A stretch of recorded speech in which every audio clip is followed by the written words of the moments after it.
Wendy's Friday Night Football on TSN is brought to you in part by Wendy's.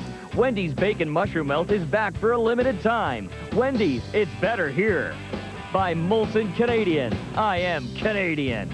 And by Moore's Clothing for Men. Well-made, well-priced, well-dressed. Welcome to Percival Molson Stadium in beautiful Montreal. Perfect night for a football game. Best in the West versus best in the East. And the weather is absolutely outstanding. It's perfect for the fans. It may be a little warm, however, for the players, especially the big guys. 28 degrees Celsius, but down at field level, it's closer to 128. It is hot and humid. Tom Higgins has the Edmonton Eskimos in a tie for first place in the Western Division lead. He does have a game in hand on the Bombers at 4-1 to start the season. This will be his best test against Don Matthews, who has the Montreal Alouettes out to a perfect 5-0 start, 178 wins for the greatest, winningest coach of all time. Kickoff by Montreal. Edmonton starts with the ball first, and they will have some great field position to start this game.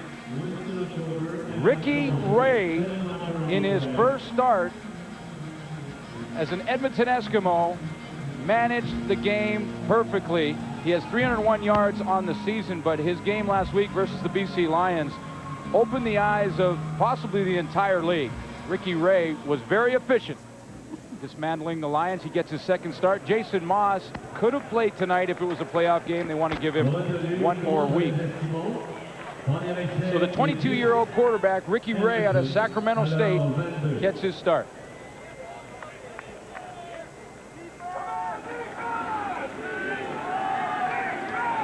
After a penalty on the return for Edmonton, they're back on their 22-yard line.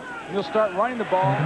John Avery has very little room off the right side. Offensively for the Edmonton Eskimos, Ed Hervey back in the lineup for his second game. What a game he had in his first of the season a week ago, along with Terry Vaughn in that receiving core. And there's your offensive line. Tim Princeton, center, Bruce Beaton, and Chris Morris are the tackles. John Avery getting another chance to start at tailback in the backfield with Ron Williams out. And it's nice to have a guest star up in the booth, Michael Souls, who's played on both of these teams. As we go to the starting defense for the Montreal Alouettes. Great front seven so far for 13 sacks on the season. Rob Brown is a former Edmonton Eskimo in that defensive line, wants to have a good game tonight. And there's your secondary. Baron Miles, 3 interceptions so far in the year, and he's off and running. Rob Brown, there's a few players tonight, Michael, that want to have big games. Rob Brown, one of them, of course, on the other side with Edmonton.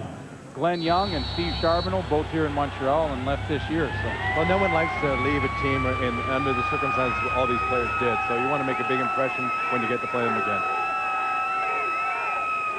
Second and about 5 for the Edmonton Eskimos as Ray will roll to his right in the shotgun, and he's going deep down the sideline. Tucker goes for it, and that's broken up by William Loftus, the Montreal Alouette free safety.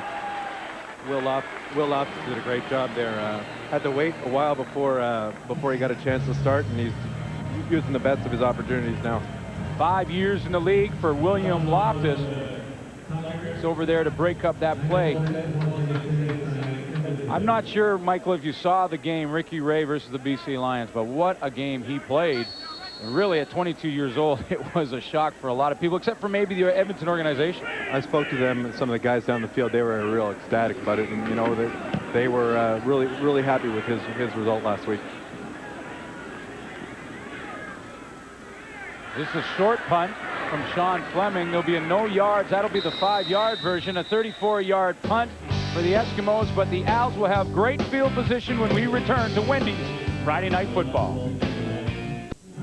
Well, Anthony Calvillo, the Montreal Alouettes starting quarterback, has come a long way from his days as a Las Vegas Posse starting quarterback. Back when he was just turning 20 years old. He's one of the top-rated quarterbacks in Canadian football after 5 weeks, and I think maybe most impressive, Michael, is the fact that he's thrown 1 interception so far in 5 games. This offense is so predicated for it's a perfect offense for Anthony Calvillo. He's got that 5 receiver package, and he's able to read the whole field. He's really having a great year. Lawrence Phillips, the starting tailback. Thomas Haskins in motion on first down. Play action to Phillips. And Calvillo throws it out in the flat. That's short. Corey Grant can't come up with that one. Well, it's a receiving core that just seems to get better every single game out. Pat Woodcock had a great game a week ago versus Winnipeg. Ben Cahoon is off to a tremendous start. Lawrence Phillips is starting tailback, and there's your offensive line. Powerful offensive line, Michael, that you know very well, playing behind a couple of those guys. How about Lawrence Phillips and what he brings? I have not seen anybody come into this league with the talent that this guy has. It's quite impressive. And this play will be flagged dead on 2nd and long. Edmonton defensively have a couple of guys that are motivated tonight. There is no question about that. Steve Charbonneau is one of them in the middle of that defensive line, and there is Glenn Young. Weren't happy with the way they were treated here in Montreal. They get a chance to play against their old team, and there's your secondary. Jack Kellogg, experienced free safety. Starting lineups are brought to you by Midas. See Midas for all your car care needs. Alfred Payton, also a former Montreal Alouette. Of course, that was a couple of teams removed. Wow. And this is Calvillo over the middle. Keith Stokes will have the first down of this ball game as he takes it up inside of Edmonton territory. Good yak yards here. He caught the ball in traffic and went and got some more yards, got the first down. So great job by Keith Stokes. He's been returning punts for him, and he's showing they can do more than just return punts. 22-yard gain for Keith Stokes, and gets the Montreal Alouettes a little early momentum in this one. Now he'll go off to the right of Anthony Calvillo, who remains in the shotgun. This is Lawrence Phillips. Hard running inside. He picks up about 5 yards. Well, Lawrence Phillips, beginning of the year, everyone talking about whether or not he should be the starter. Everyone knew he had the talent, but of what Mike Pringle has brought to the table for so many years here in Montreal. He's unbelievable. He's a great back. You watch him. He's a complete football player. He's a great blocker. He can make guys miss. He can run over guys. I'm really impressed with his ability, and not taking anything away from Mike Pringle, but this guy is special. I'm talking to coordinator Jim Barker, and he said he does things on the field that I've never seen before, as Calvillo takes off and runs on 2nd down, and he'll have enough for the first down. He's had a good block. Watch. Phillips. 15-yard gain for Anthony Calvillo. And you mentioned, Michael, Lawrence Phillips with a nice lead block to spring his quarterback. He got him the corner there. The guy is a complete football player. I don't know how he is off the field, but the guys seem to like him a lot. He's quite impressive when he gets the ball. And that was the question, really, more than anything with Lawrence Phillips, was would he be okay in the room, and would he be around the entire season? So far, so good for Montreal. He gets the ball and has to take it wide. He'll bubble. He looks to throw the ball. Phillips will throw it, and he throws it out of bounds. Apparently he can throw, too. I was talking about blocking and stuff. Well, you talked about him being athletic. Multi-dimensional. I think he went to throw that from the get-go. He took that ball, was looking to throw it from his left. Not only did he throw it, Michael, he threw it on the run. Yeah, I'm telling you, this guy's an athlete and a half. Mike Pringle has played in the last couple outings.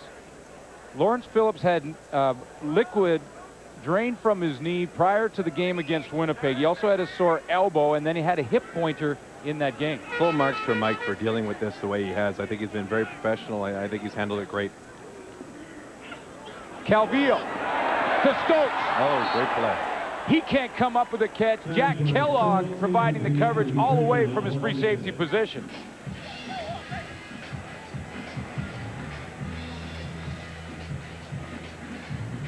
Kellogg coming down to get one-on-one coverage with Stokes. And Calvillo look at the price. block here. Yeah, Sheldon Benoit made a nice play there. So Keith Stokes, a primary target early on for Montreal Alouettes, and Anthony Calvillo's Terry Baker will line up for a 26-yard field goal. Baker, one of the most consistent kickers so far in the Canadian Football League, and so far this year it's not been all that great for kickers, but Terry Baker Baker nails it. The Owls take a 3-0 lead. We'll be right back with more Wendy's Friday Night Football. Stick with us. The Owls have an early 3-0 lead. Glenn Suter along with Michael Souls, and on the sideline tonight, Michael Whalen. Glenn, earlier I talked to Don Matthews, and he was telling me how he likes to get involved with the special teams. He likes to keep those teams on edge. Saw them try a fake kick. Terry Baker really blew it badly. He dropped the ball. It didn't work. But as far as Matthews was concerned, it was successful because it kept the punt and kick defenses honest, and he thinks that Edmonton will do the same because they've seen the film. Yeah, Michael, and Michael, you had Don Matthews at one point as a special teams coach. You know the importance that he puts into those teams. Well, Don Matthews is a style of coach that coaches by fear. He will, he won't call you out in the media or anything. He will call you out in front of your teammates, and that's the last thing you want to do is have people around you think that you're not doing your job. So, boy, oh boy, he does a great job at getting guys motivated because he coaches by using fear. First down, Edmonton. They take over the other side of the 35-yard line. Ricky Ray gives it back to John Aver. He's caught in the backfield, and he has nowhere to go. Tackled there by Mark Mega, who's off to a great start of the season. Lost of 4 yards.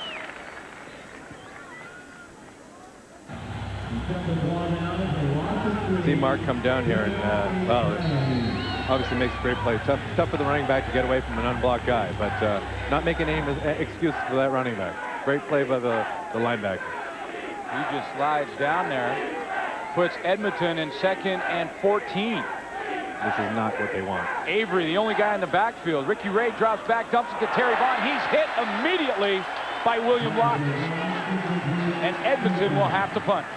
Yeah, the last thing that Edmonton wants to have to do is go 2nd and long with a young quarterback. You can see Terry Vaughn here, but Will Loftus jumped it, and boy, made him pay for even thinking of catching that thing. William Loftus, in his 5th season, really getting his first chance to start making his presence felt early in this game, as Sean Fleming comes on to punt one more time for the Eskimos. Talked to Ed Hervey before the game, the Edmonton Eskimos, and basically he said we have to match the intensity of Montreal early because Don Matthews does such a nice job of motivating his team. This is Keith Stokes. I think we got to know yards too. Flag down, Stokes Big block, to the outside. big block. He's on the 45. Stokes is in the clear. The 20. It's a touchdown. The 10. There is a flag down, but Stokes is in the end zone. I think it's a no yard.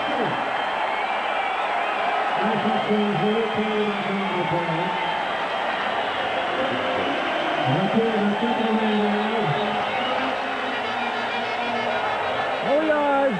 Edmonton 26. Decline. Touchdown. You called it, Michael. No yards, Edmonton. It will be declined, and the touchdown from Keith Stokes will stand. Baron Miles just laid somebody up with a great block, and this guy's got some moves. It's tough to catch a guy when he's got that big a field to run on. We talked about the importance of special teams to Don Matthews. Keith Stokes has his 2nd special teams touchdown of the year. His first, an 88-yarder.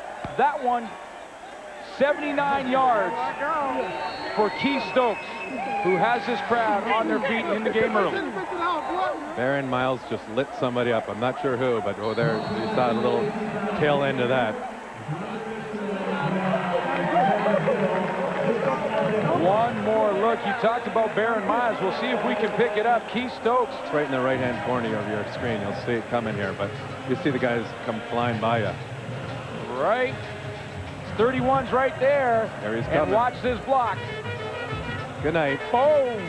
Terry Ray goes down, and Keith Stokes heads to the end zone. That's a defensive back hitting one of Edmonton's best linebackers. That doesn't bode well for the evening. Well, good eye, partner. Way to see that. How you like it? You're feeling good about that? All right, good job. Michael Souls up in the booth. Glenn Suter, John Wells was feeling ill today, so he is on his way back to Toronto, and John Wells will be back with us soon. Keith Stokes has huge momentum for the Montreal Alouettes. A 10-0 lead early in this one. His 2nd special teams touchdown. You know, we talked about Don Matthews, the importance that he puts on special teams. Talked about that fake with Terry Baker that was really unfit fumble and fall down last week. But it makes other teams prepare for that kind of thing. Exactly. Everyone's going to put in that extra 15 minutes now working on stopping that play. So it did the job.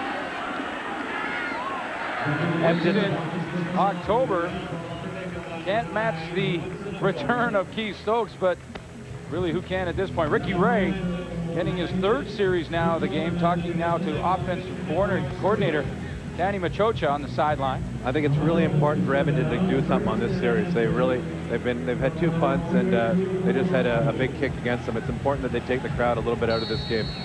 Well, one way to possibly do that is to try and get the ball in the hands of Ed Hervey, who in his first game back from a heel injury had a tremendous game versus the BC Lions, over 100 yards receiving and a couple of touchdowns. Hervey not a target for Ricky Ray just yet. This will be Rick Walters. He'll have the first Edmonton first down of the football game. 16-yard gain for Ricky Walters, who's usually that extra receiver, the fifth receiver. Yeah. Edmonton uses that 5-pack too. I think that he's playing that slot back right now, but no, Montreal forgot to cover him, and that was a good first down for Edmonton. So Ricky Ray, his first down of the ball game. John Avery is deep in the backfield. He'll turn and hand the ball to Avery, who has to cut to the outside. Flag is down as Avery is run out of bounds by Wayne Shaw. I think it was Rob Brown that they got that initial penetration. Yeah, it wasn't just Rob Brown, it was the whole defensive line. Boy, Montreal seems to be right in that Edmonton backfield awfully quickly, and tough to establish a running game when the defense is in your backfield. Well, I mentioned it earlier. Ed Hervey said if we don't match the intensity of Montreal out of the gate, it could be a long night for us. So they were offside and there was a face mask. So now we know why they're in there so quickly. Kind of bullfledging the line, I guess, is what it was. There you go. Former Edmonton Eskimo Rob Brown getting a chance to play with his former coach in Don Matthews. Here's Offside, 94. Montreal 31. Major foul, face mask, Montreal number 9, first down. Wow, a bunch of yards tacked on. The face mask at the end of the play. And they actually called Baron Miles, who lined up from his defensive back position, offside, but it looked to me like Rob Brown was also in that neutral zone. Well, they seemed to, I mean, they had some serious penetration there. I mean, but Edmonton's got to be happy with where they are right now. They haven't done a whole lot of stuff, and they're on the 42-yard line, Montreal. Wendell Davis and John Avery in the backfield. Ricky Ray with a 3-step drop will pass. The quick hitter to Ed Hervey, and he puts it on the ground. That you won't see very often from Ed Hervey. Well, yeah, that happens sometimes when guys haven't been in the lineup. He wants to make a big impression, and suddenly you start running before you actually catch the ball. Well, the other thing is Ed Hervey last week took a little pass like that. It was a hitch pass versus the BC Lions and took it the distance. So possibly thinking about running before he caught the ball. 129 yards on 5 catches, 2 touchdowns last week. Oh, he's a talent. Second and long. Ricky Ray in the shotgun. Rick Walters comes in for a little protection help. Ricky Ray deep in the corner pattern. Better there. What a pass. Touchdown, Edmonton. Tucker. Very nice pattern. 42 yards. Jason Tucker on the receiving end of the Ricky Ray corner pattern. The offensive line gave great protection here. Ray rolls out to his left and tosses one up, and Tucker goes and gets it. Jason Tucker missed last week's game because Ed Hervey came back on the lineup. What a catch he makes over his shoulder. He made it look easy, Michael, but you know that is a tough catch to make. It's tough. There was 2 double coverage there, and boy, Edmonton really needed that. After giving up a big special teams play, you really love to come back and score a touchdown and show that, hey, we're ready to play here. They got some help on the drive from a couple of Montreal penalties, but Ricky Ray gets back on track. Jason Tucker with the touchdown. 10-7 Montreal. We'll be back. Because Keith Stokes returned that punt for a touchdown, Barbara Sangster of Leduc, Alberta has won a Porter's Cable drill driver kit, $250 in Mark's Work Warehouse gift certificate, a DVD, CD, hi-fi, VHS, VCR from JVC, the Salton Health Grill and Rice Cooker, and a whole bunch of other great stuff. Talk about great stuff. Jason Tucker from Ricky Ray has Edmonton back in this one, but this is Keith Stokes, and this time, the man who got blocked on the last punt return, Terry Ray, brings him down. And I got to ask right off the get-go, Matt Dunnigan, Ricky Ray's come right back and doing it again. You know, starting in that second game is going to be that much tougher for the kid. Oh, exactly, Glenn. And it's a situation where he took some shots early. He's under some heavy pressure. He kept his composure, which he's been noted for. And then he throws a strike to Jason Tucker, and that's one of the prettiest throws I've seen all season. John, how tough. Jason Tucker made that catch look early. That's not an easy catch to make. Well, he had to make it over his head, and that's the difference. When you run those quarter patterns and the quarterback leads you towards the sideline, that's simple enough. When you got to catch that over your head, that's difficult. Calvillo to Lawrence Phillips. Michael, there's a little bit of Lawrence Phillips at his best. That really didn't have a whole lot of chance, and he made something out of it. He made a nice cut and just put his head down and went and got some 8 or 9 yards there. So that's great production on first down for the Alouettes. Chris, when you get that running game going and you get 8 and 9 on first down, does it help the big guys up front a little bit? Oh, Glenn, you have no idea. It's a combination of two things, that running back hitting the hole at top speed and sustaining your block. There it is again. Is this one of the best, and I'll keep it with you, Chris, here, one of the best offensive lines with the Montreal Alouettes as far as running the ball goes? Yeah, I do. I think it is one of the best in the Canadian Football League, but I also like the fact that Montreal, as an offensive team, is committed to the run. They mix it up very well, and when you look at their run-pass ratio, there's never a big dispersion. It always has a nice balance to it. And Michael, you, of course, played behind an offensive line here in Montreal for years and know how important the running game is to this team. No, they always, I mean, this organization prides itself on having a great offensive line. So, you know, obviously it's priority one for them. Out of the backfield is Eric Lapointe. Little dump pass from Anthony Calvillo. And the Montreal Alouettes will move the yardstick. Little play-action pass. Little wrinkle here where they get Eric Lapointe the ball, which a lot of fans in this city like to see. So good for him. He's a talented guy. He doesn't get to play as much as some people would like, but when he gets his opportunities, he makes the best of it. Well, many think that Eric Lapointe could probably start on a lot of teams, but when you look at the depth here in Montreal and you have Mike Pringle, Lawrence Phillips, tough for Eric Lapointe to get into the lineup. The cards are stacked against him, there's no question, but he is definitely a talent. See Lawrence Phillips over there. Yeah, you can see a little bit. I think this is some of the stuff that's good with Lawrence Phillips. So you see, he tends to generally care about other guys in the team, which, as all of us know, as former players, how important it is for team unity that your star player seems to care about guys that are maybe not as big, playing as big a role. So I think he does a really good job. Jock, Don Matthews talked to me today about chemistry on this team, and he said he wanted to replace the word chemistry with trust. The whole Mike Pringle situation with Lawrence Phillips doesn't seem to have bothered this team. You know a lot about how this team operated. They seem to be getting over all of that. Well, it's really important you be honest with your football players, and some coaches believe that you shouldn't be honest with your players because a little knowledge is a dangerous thing, and I think when he talks about trust, that's what you have to do, and the Mike Pringle situation is a perfect example. You say to him straight up, here's the situation, you explain to everybody in the team, yes, Mike Pringle's a great running back, we got another guy we think can play, and I think that makes a big difference. Now everybody knows that, hey, if it's their turn to sit down on the bench, they're not going to play games with you, they're going to be straight up with you, and that is going to help chemistry huge, and I still think chemistry is big. I mean, yes, trust is big, but you got to like each other in the locker room, and I think this team does. And Mike Pringle has done an excellent job. I'm very impressed with the way that he's handled the adversity and all this situation I didn't think he could do it, to tell you the honest truth. Well, in back-to-back games, he's had over 80 yards rushing because Phillips has had to go out due to injury. He's the lone setback, standing right to the right of Calvillo in the shotgun. Now Calvillo back to throw, pressure up the middle, and he will go down. Alfred Payton. And we have seen that dance a few times. Molson Stadium has seen that dance. Loss of 8. Anthony Calvillo sacked for the first time as Payton right off the edge, working one-on-one on Azumo KK. Yeah, they did kind of a twist there, and they didn't switch it.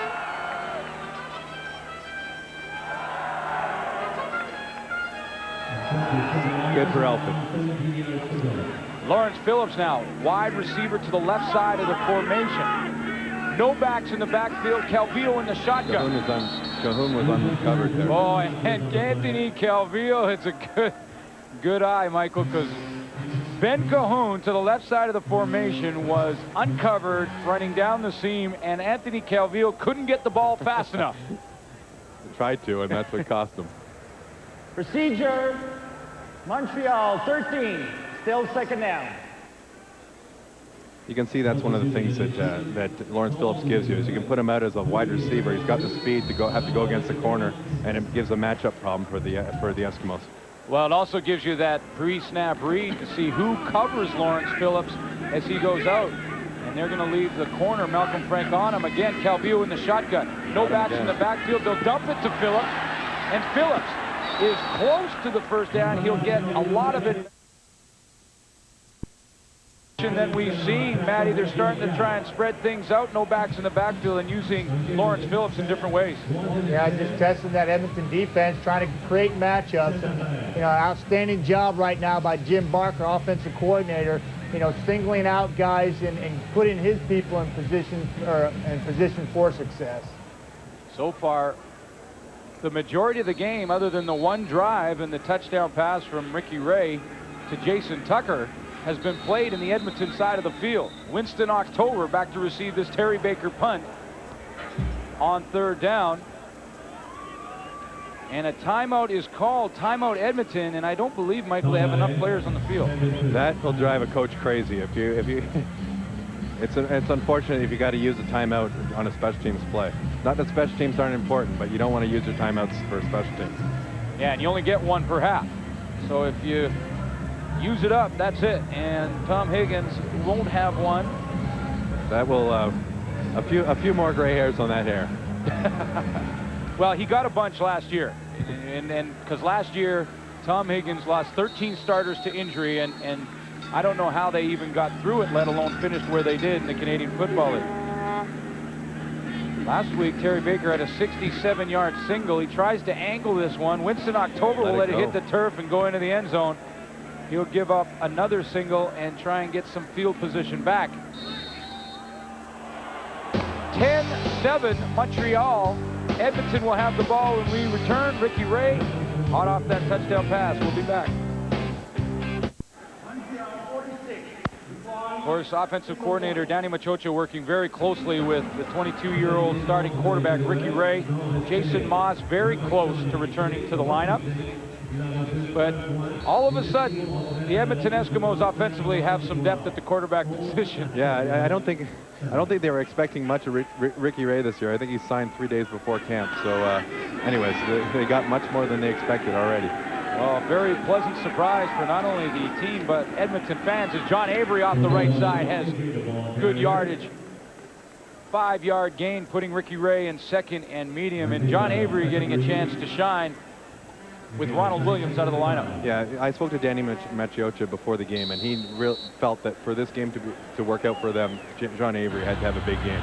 So haven't really been able to get off so far, but they know that there's a big importance on his shoulders today. Well, the first couple of series give credit to that defensive line of the Montreal Alouettes, who've come out playing aggressively. Looks like they'll be offside here as Ricky Ray uses the snap count to his advantage. Flags all over the field. And he took a hit in the process. There was some movement in that. There's the first one in the middle. Ed Fillion and Robert Brown came. Anyways, they're offside, obviously. So. I would say that's offside. Michael, that's the entire understatement. Line. That's the entire line offside for Montreal. At least they hit him when they went there. So.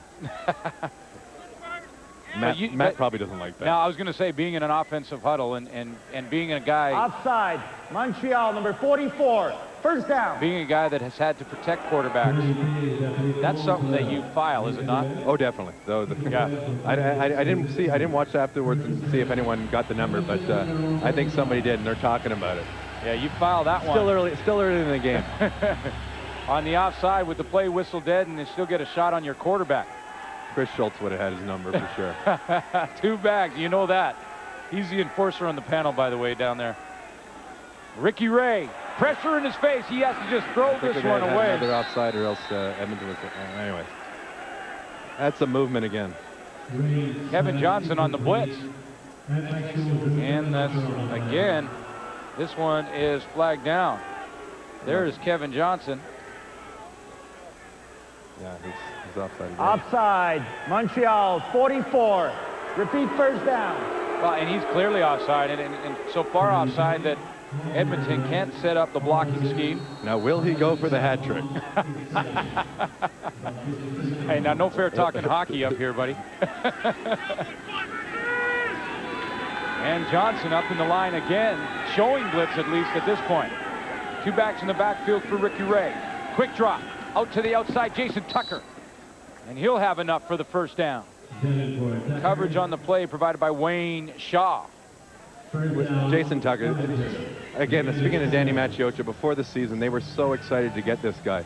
Obviously, he's from the Dallas Cowboys, and I haven't seen him returning any punts or anything, because I think Winston does that, but I think this guy can do a lot of things for them, and they're really excited about the stuff he can do. Well, some people criticize Tom Higgins heading into the season, saying he was building his team because it's a Grey Cup year and blowing the bank and everything. I think it had more to do with the fact that he wanted to get as much depth as he could in the lineup, because of what happened to him a year ago with 13 starters going down. So, you know, bringing in a John Avery, bringing in a Jason Tucker, quality players that can play behind Ron Williams. Remember, when they started in training camp, Michael, this team had Darren Davis, Ron Williams, and John Avery in the backfield. That's a pretty good backfield. Unfortunately, not everyone. There's not three footballs on the field.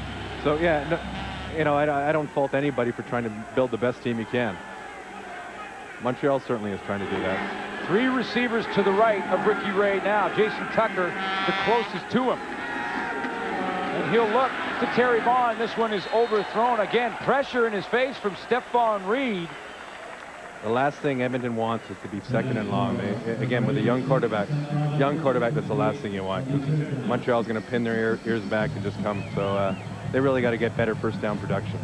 Stephon Reed, talked to him just prior to the game, and he's one of the guys who talked about the great chemistry right now on this team. And boy, he just gets better every single year. A former teammate of yours. Yeah, Stephon, you know what? He's a great athlete. I mean, great for him. I saw that he won the Player of the Month in the CFL, and that's great. He is, and I think he's really turning out to be a great leader too. Sean Fleming, set to punt. Got him in the corner. And he angles that one out perfectly at about the 7-yard line. So Anthony Calvillo will start deep in his own end. A 48-yard punt angled perfectly by Sean Fleming. Well, tomorrow on ESPN Classic Canada, the Hall of Fame inductions. John Stoller, Dave Casper, a couple of the great players that are going in. George Allen. All some good players. And that ESPN Classic Canada, the only place you can see the Hall of Fame inductions. Hope you can join us for that tomorrow. Anthony Calvillo now deep in his own end, starting from his 7-yard line. Pringle's in the backfield. Yeah, and now it's Mike Pringle with 4 receivers to the right. And it's Pringle with the ball off the left side, and that's Mike Pringle at his best. Couple hard yards, flag is down. Katie came close to getting him in the backfield. Good penetration by Peterson here, and almost got Mike in the backfield. But Mike doesn't tend to fall down when there's only one guy. He doesn't normally go down. Talk about the intensity of Mike Pringle, and again, you played on this team with Mike Pringle, and is there a more intense individual? In all honesty, no. I mean, he's a great running back, but he is also unbelievably durable and unbelievably intense. The man trains unbelievably hard still at the age of 35, which is very old. And there's the depth that the two of them provide. Yeah, needless to say, there's a few teams in this league that would like to get one of those guys away from here. Boy. Jim Popp is not interested in trading Mike Pringle, and for good reason. This quick dump to Pat Woodcock, and he's hit immediately by Malcolm Frank, the corner of the Edmonton Eskimos, up in a hurry. It's the end of quarter number 1 here in beautiful night in Montreal. The Owls have an 11-7 lead. We'll be back with second quarter action coming up soon. Wendy's Friday Night Football. Thanks a lot, Glenn. It is a 4-point game. It's a close one. You know, one of the things you were critical of last week for the BC Lions was that they never made Ricky Ray feel uncomfortable. They let him get his rhythm. Right. Not tonight. Nope, not tonight. I've seen Ricky Ray knocked down about 4 or 5, maybe even 6 times. A completely different defensive approach by the Montreal Alouettes, and I think it is the right one because early in the game, you see him get knocked from the blind side, and then the next play, you see him in the front side. Here it comes from the backside. Bang, right on the turf. There you go, incomplete pass. That's how you treat a young quarterback. And here's the exact opposite approach. You say, well, we're going to bring the pressure right in his face, and we're going to get to it. Bang, right there, right in, another incomplete pass. That's what you do to the quarterback. You test him in terms of courage, and that's what Montreal is doing. They're testing that young quarterback, Jock. Yeah, but it's not out of a lack of respect, because last week they did the same thing to Khari Jones. The whole first quarter, they brought the heat, and it was discombobulating for that Winnipeg offense until the second quarter when they figured it out. And that's what the Edmonton offense has to do here. They're trying the quick throws to the receiver. That doesn't work because the DBs simply lay off and come up and make the hit, as you saw Loftus do. They need to roll away from that pressure, and they need to also get the ball out so quickly that that receiver can catch the ball, turn, make a guy miss, and go to the end zone, which is what they did last week for Winnipeg. Jock, what Edmonton's countered with and what they must do is have good first down production and to keep Ricky Ray in situations where they're having pressure in his face all the time. So what does Edmonton do? They go to super maximum protection. Now they bring in 8 people and they've only got 3 receivers right here. So Ricky Ray is going to be protected. They're going to hold the fort down for him. They buy some time. Jason Tucker just simply outruns the defense, and Ricky puts it on the money. So they've got their own answer to what Montreal is trying to do to him. That's bringing a super maximum. Super maximum. Hold the fort down, give the kid some time. And that's a heck of a catch by the former Horned Frog from Texas Christian University. 11-7 after 1. Glenn? Super maximum protection. I hear you, boys.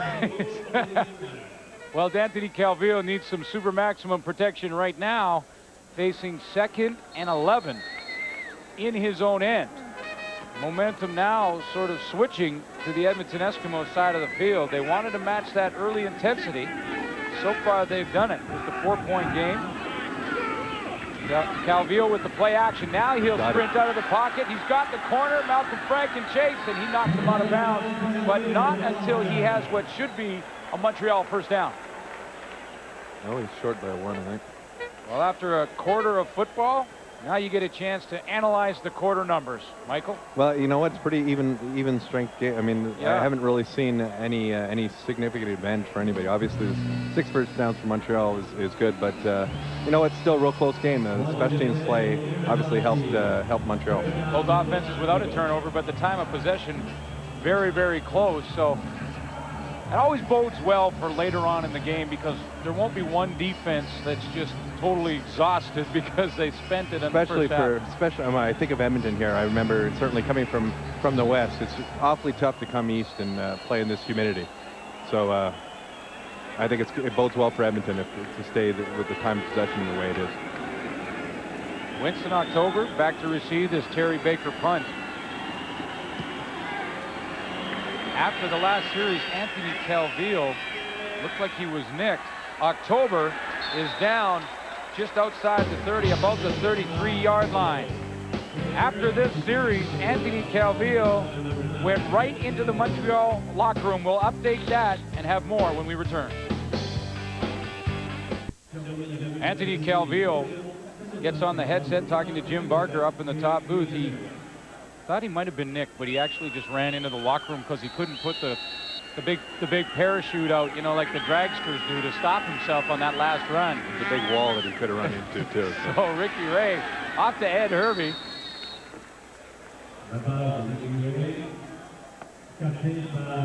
This is Anthony Calvillo on that last run, and now, Mike, you're familiar with this. Is this the Edmonton locker room that he takes off? You're right. He was looking for trouble in there, I think. So there he goes into the Edmonton. Now I'm wondering if he ran over to someone's locker to quickly look at a defensive game plan.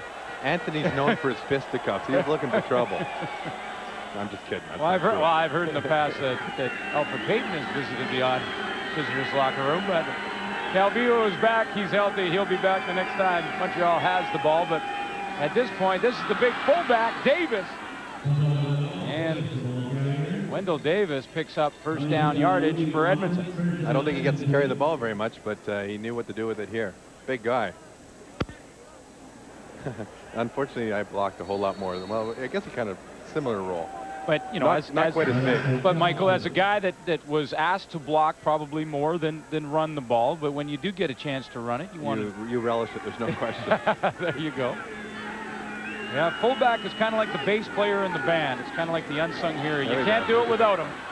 Nice run off the left side from John Avery. Really can't do it without the fullback, but he doesn't get a whole lot of press if he's not running the ball all that much. No, they do a good job here, actually, and this is what Edmonton has wanted to do. They want to have good production on first down, and here they got a nice run out of John Avery, which makes a nice cut, 11 yards, and Lopes makes a nice tackle, but not until the first down has been received. Yeah, when that tailback gets to the free safety, you know he's got at least first down yardage. So John Avery now starting to settle in. He's deep in the backfield behind Ricky Ray on first down. The toss to Avery off the right side. And Avery will pick up about 5 yards on the play. Davis tried to give him the corner here, and Avery chose to go inside of him. Yeah, that lead block by the fullback. Now, you get out there, when you get out and make that lead block, it's up to the tailback behind you to cut off whichever way you you essentially react to whatever way the defensive guy wants to go. So if you want to try and pin them, but oftentimes defensive guys won't let you pin them. So he did the right thing there, and Avery made the right cut. 2nd and 5 for Ricky Ray in the shotgun. He has Avery to his left. Good blitzing again. Pressure coming. He gets it away. Ed Hervey, he's got it. They battle for it. Simultaneous catch goes to the offense, and they're marking it that Ed Hervey makes the catch. There was a flag, and looks like it's coming back. That hurts. That hurts. But yeah, you see somebody taking down Ed Fillion there. I think it was Primson. Holding Edmonton 53. Repeat second down. Yeah, good eye. Tim Prince in the center. Pressure from Kevin Johnson on Ricky Ray, who threw a very similar pass to Ed Hervey last week.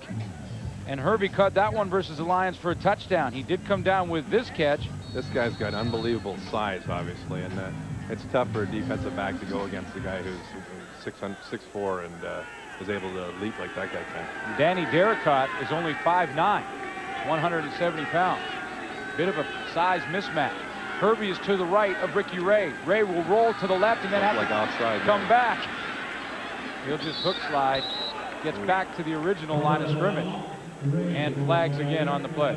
Yeah, it certainly didn't flow out of there. Edmonton's acting like it's Montreal's penalty.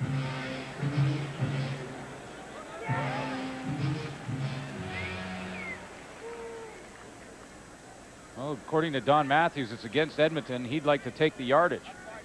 The captains on the field, of course, look to the coach when the flag comes down. Holding Edmonton 67. Major foul. Unnecessary roughness. Montreal 47. First down. Oh, that's a bad penalty. Well, in the exchange, it'll be a first down for the Edmonton Eskimos because the unnecessary roughness comes after the fact. If I'm not mistaken, that would have been a punting down had it not been. Absolutely. Wow. Because it was 2nd and long. Ricky Ray got back to the original line of scrimmage. It would have been 3rd and about 10. That's one of those penalties that you can look back on a game on. This is a big play here. It's a big series. That penalty keeps the drive alive for Edmonton. Avery, the only back in the backfield. Vaughn to the left. Ricky Ray doesn't like what he has. Not much time. And he runs out of time.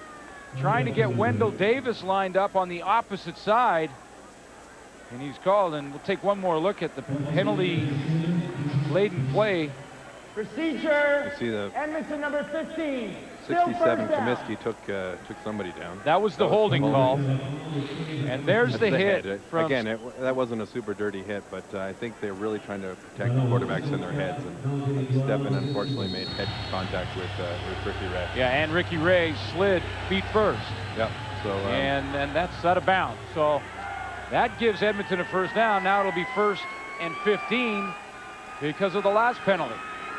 Ricky Ray rolls to his left, pulls up at the tackle, pump fake, can't find an open receiver. Now he's in trouble. Rob Brown brings him down, and there's another flag on the play. Talk about hat tricks. We're looking at another holding penalty, I think, on the Edmonton offensive line. And this time, Don Matthews tells you that he knows it's holding, and they'll decline that one. A loss of 8 yards on the play.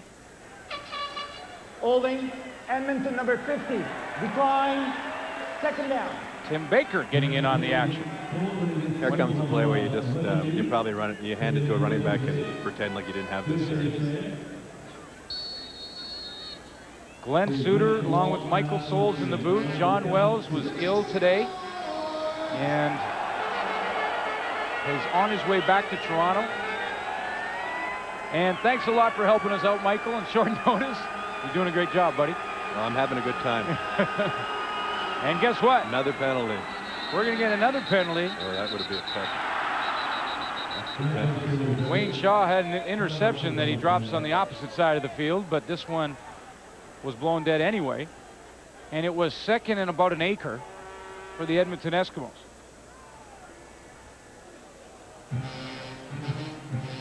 But that, if I can count... Offside. Montreal 43. Still second down. That's a baker's dozen, I think. I think that's there's a whole lot of penalties being called here. Yeah, and Michael, you know, as a player, it's tough to get into a flow in the game for the players, let alone us up here, when there's that many penalties. Yeah, no, they got to settle down. Everyone's got to settle down here. Both teams. 5th penalty on the drive, and I think it's the 5th penalty in a row. Montreal blitzing again.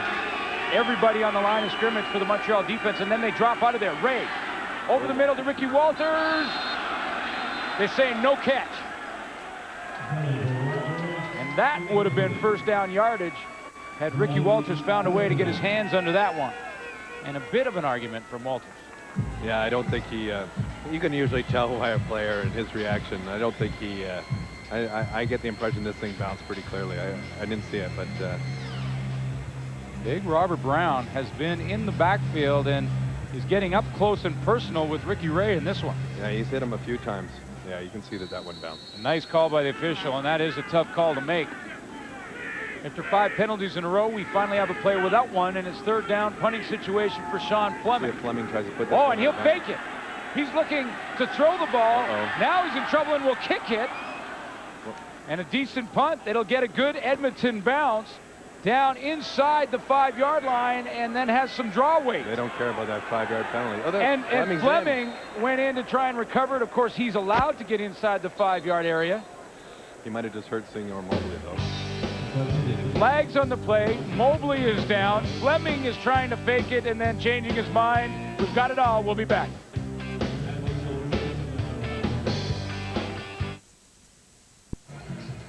Terry Baker tried to fake last week, didn't work. Sean Fleming tried to fake this week, didn't work.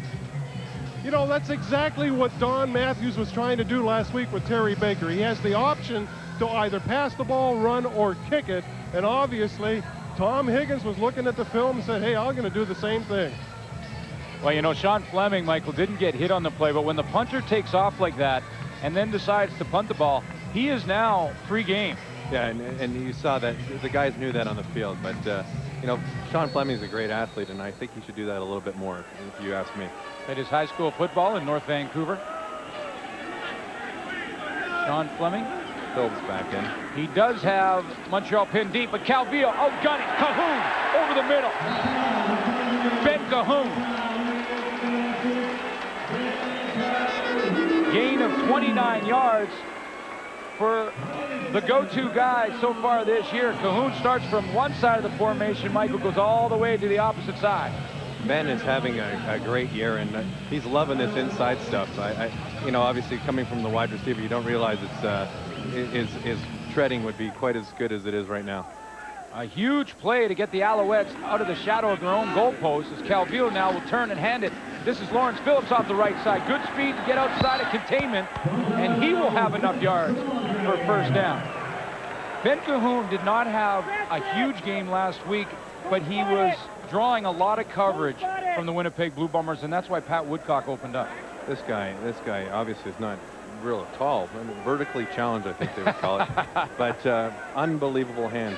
And he runs great routes, and I think he learned from Jock a little bit. And not that I want Jock to know that, but well, he does now.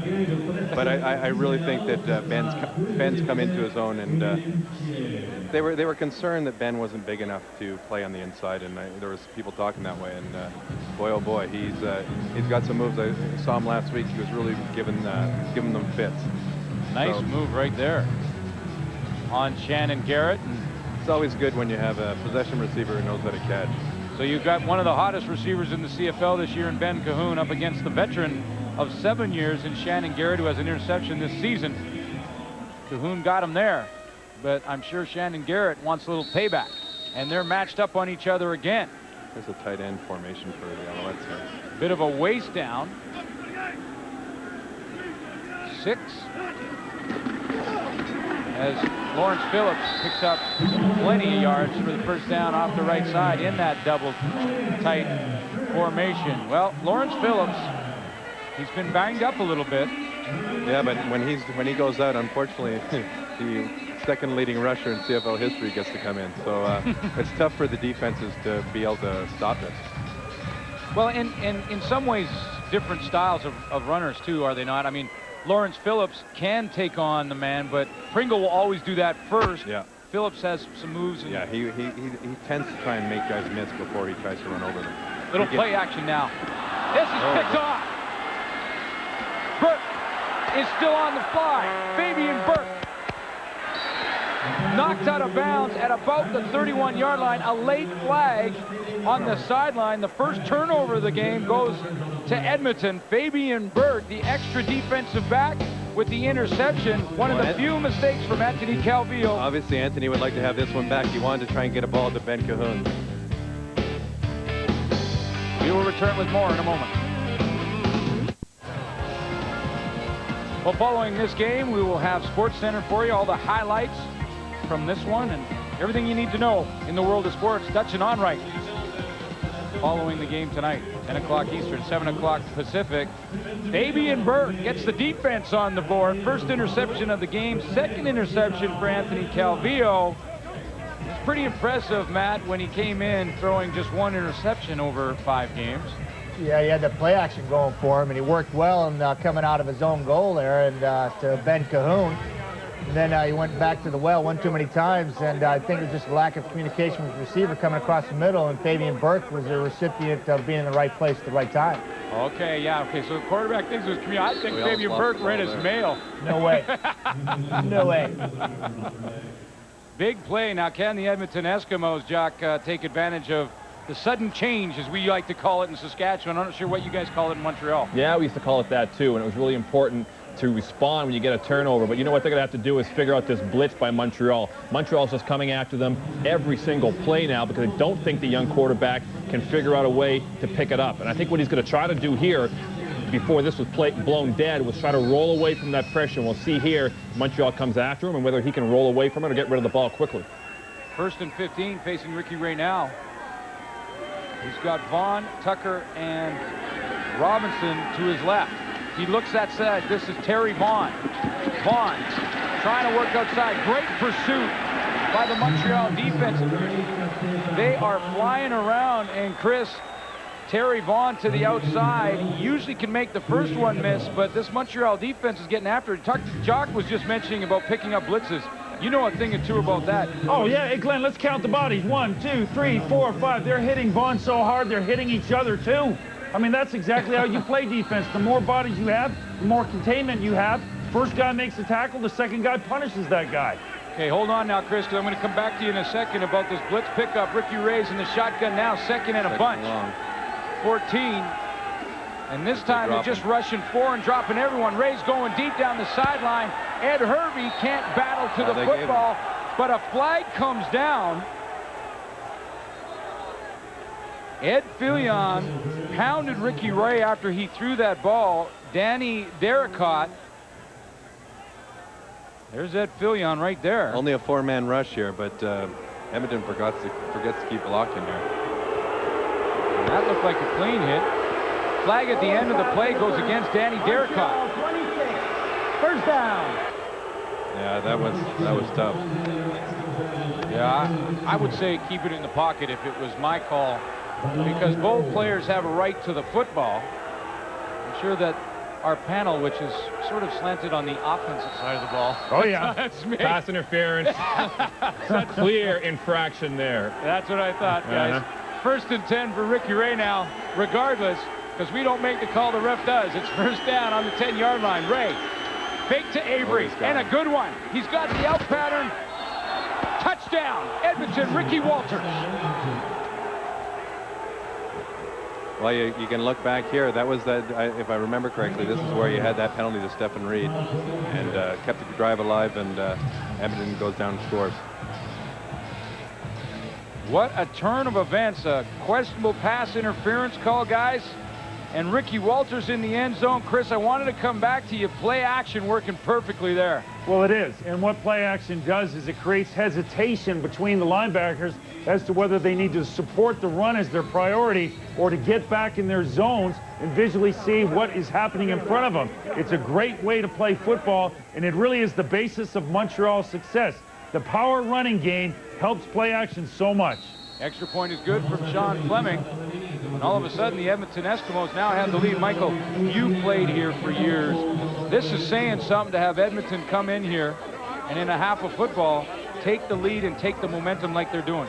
Well, they're taking the crowd out of it, which is real important. I mean, this is a great place to play for the home team. I mean, it's tough for an opposing team to come in here. There's no heat, I mean, there's no cool air in that dressing room. So it's tough for Edmonton, and they're fighting all the elements and doing what they need to do to win this game.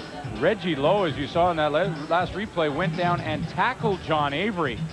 That's how good the fake from Ricky Ray was. And Matty, you got to sell those play-action fakes, don't you? Yeah, and we saw Ricky Ray do a super job there of showing the defense the ball in his first 3 steps, and that's what the defensive end backside locks into, and then he pulls it away, and then he makes a strong throw to Walters for the second TD. Yeah, Ricky Walters doing a nice job of keeping his feet in bounds.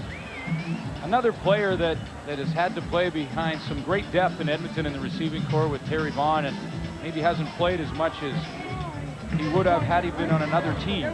Well, you know, obviously that's great for Edmonton, and he's a great player, and he still gets to do stuff on special teams, and he gets the odd catch, which he just did. And Ricky Ray continues to impress at just 22 years old. Montreal had an early 10-0 lead. Ricky Ray was not flustered by that. Nice play action. There's Reggie Lowe tackling John Avery around his ankles. Took our cameraman with him. Well, we were watching earlier, and we thought Montreal was really in their backfield a lot. Well, they just got caught for it there. I'll throw this one to the panel too, Jock, and you guys know better that offensively, you can run that play action. You can get guys guessing like that.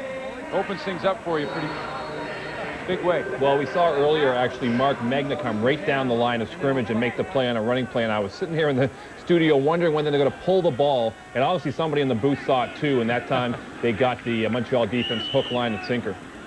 Now Calvillo, does he have an answer?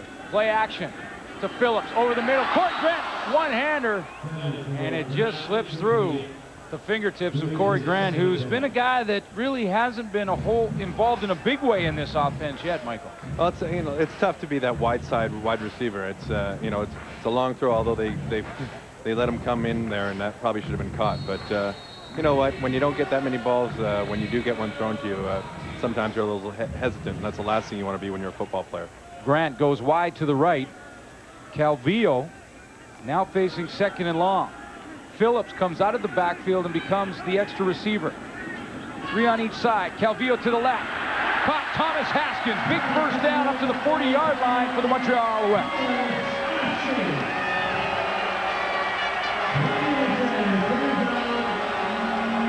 25-yard gain for Thomas Haskins, who's going to come from the right of your screen. Thomas has been a hidden secret here. I think a lot of guys in the league knew how important he was. And I know Jock on the panel has always been a big fan of Thomas Haskins.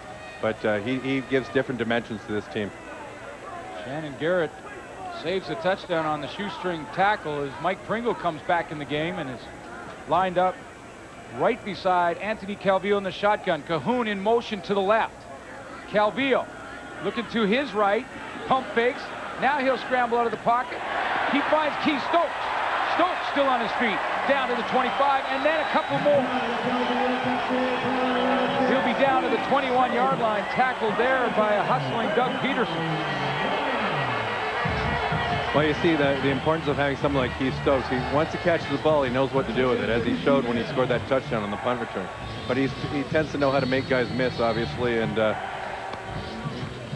big play for Montreal. They're knocking on the door here, and it's a big play for them to get to have to come down here after giving up the touchdown. Pringle now off to the left side of the formation. Haskins is the inside receiver on the right of Calvillo in the shotgun. Drops back, looking to Haskins. In the back in the end zone. Oh, he can't hang on. Terry Ray was playing free safety for Edmonton. The ball sailed over his hands, and Haskins couldn't hang on. This play reminds me a little bit of one that was last weekend against Winnipeg, and Haskins made this catch. And obviously this is a tough catch to make, but well, maybe not as tough as we think.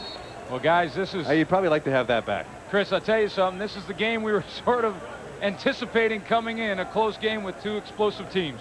And you know what? How about, look at how confident Anthony Calvillo is. He throws that interception, comes all the way back. It doesn't faze him. He continues to run his offense as he sees the way it should be executed. This is Calvillo to Corey Grant. He's got the catch. Close to first down territory. I think it'd be a couple of yards short, maybe a yard and a half. But you're absolutely right, Chris. And Matt, he is throwing the ball with authority this season, all season long, but maybe in a bit of a different offense that he's used to. Yeah, he's calling in for the bigs right now. He's trying to talk Coach Don Matthews and going for it here on 3rd and 1. But, you know, you fall off that horse, you got to ride, Glenn. You know that. You come right back and pull the trigger again. We're at the 3-minute warning, 14-11, but it's Edmonton's lead. Montreal is on the doorstep. Wendy's CFL Friday Night Football. A gamble for Don Matthews on 3rd and 3. The Alouettes will go. Mike Pringle is in the backfield. Haskins in motion to the right. This give is to Pringle off the left side. Edmonton rallies. I don't think he got it. Not even close. Tremendous pursuit from the Edmonton defense, and the gamble from Don Matthews on 3rd down. The last thing you want to do is get strung out on a play like this, obviously. And Malcolm Frank from the corner position comes up. He makes a nice tackle on Mike Pringle, who, you're right, had those shoulders turned to the sideline. And once you get Pringle's shoulders turned to the sideline, you've got a chance. And the Edmonton Eskimos will take possession of the ball. Don Matthews down inside the 20 and doesn't come away with any points on the 3rd down gamble. chose not to go for the tie game, too, so that could potentially be a huge play. Yeah, in a game that's a 3-point game. See if Ricky Ray can make him pay anymore. Try and say that 3 times. Off to the left side, this is Avery. Avery picks up about 6 on the play.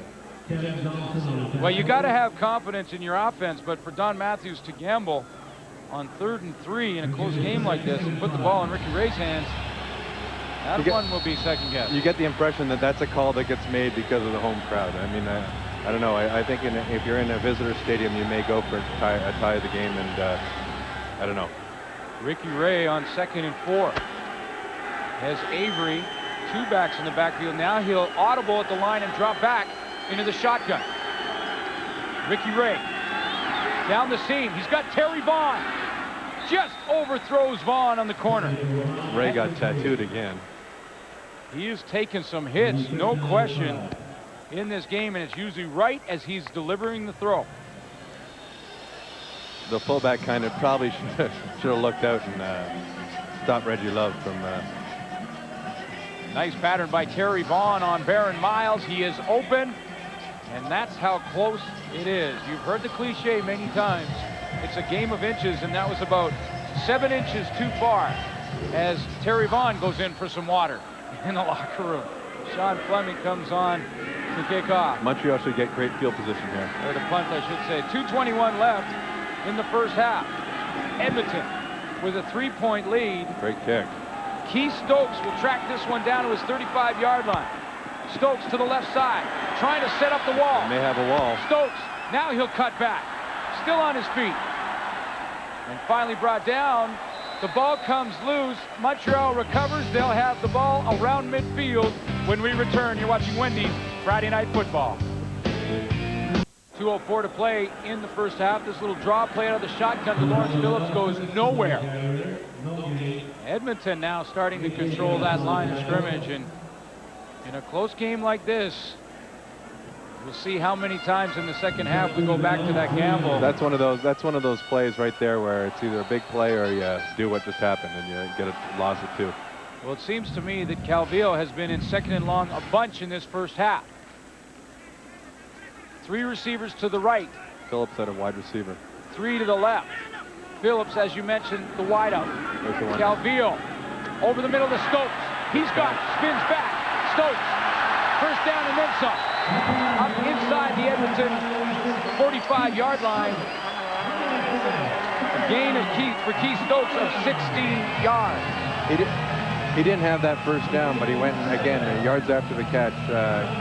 This guy can make some people miss, and he caught real nicely with his hands there, which Jacques would, I'd be sure the first to say that a lot of guys don't do that. But he used his hands to catch that ball, and it paid dividends. Anthony Calvillo using his eyes to get the linebackers out of there, and Calvillo in the shotgun again.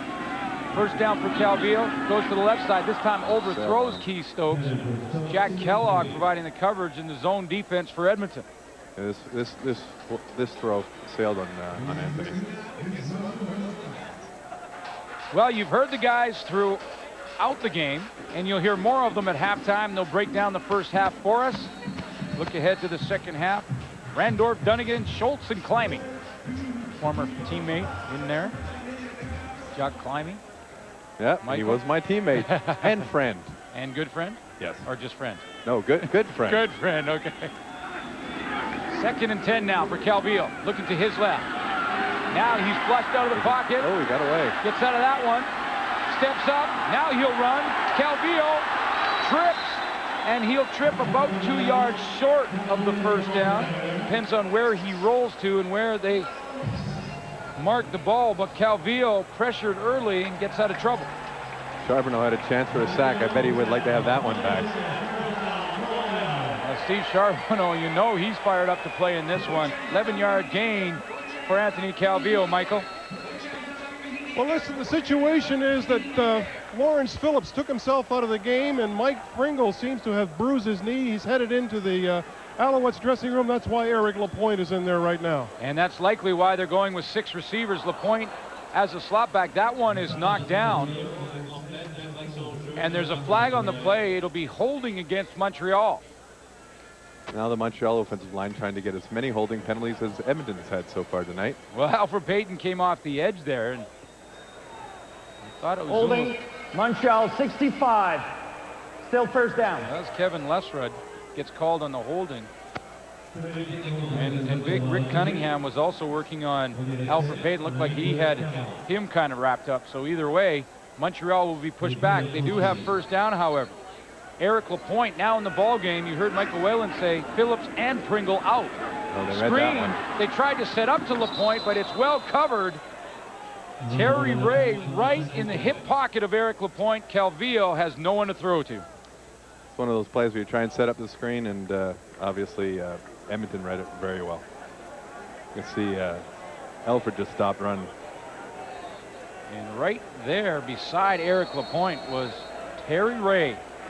A great 1-2 punch in the linebacking core for the Edmonton Eskimos. Terry Ray and Singor Mobley, both with great versatility, can play linebacker and defensive back. Wonderful athletes. And Calvillo now looks at second and a bunch. Calvillo down the seam, hard throw to Ben Cahoon for the first down. Coming over to provide the tackle was Malcolm Frank, the corner. Again, you go to your key guy when you need a first down, and he knows that Ben's going to go up for this ball. He goes up with his hands again and pays for it a little bit, but Ben's got some special catching ability. But Edmonton Eskimos cannot let a guy like Ben Cahoon run straight down the seam without getting their hands on it. With 36 seconds left and taking Montreal on the doorstep with a chance to take the lead going in at halftime. Taking a little bit of time. Lapointe in the backfield. Calvillo. He's looking at Corey Grant out to the outside. That one will fall incomplete. Keith Stokes, the intended receiver. I thought he took a quick glance to Corey Grant, who was in the corner of the end zone. He might have lost his footing a little bit coming back for that ball, and had he not done that, I think he would have made it to the ball. 24 seconds left. 3-point ball game at this point. Second down and long for Anthony Calvillo. Chance to grab some momentum and take it into the halftime break with a touchdown strike here. Well, they want a touchdown. Montreal wants a touchdown. They don't want to go in tied. 4 receivers on the short side of the field for Calvillo.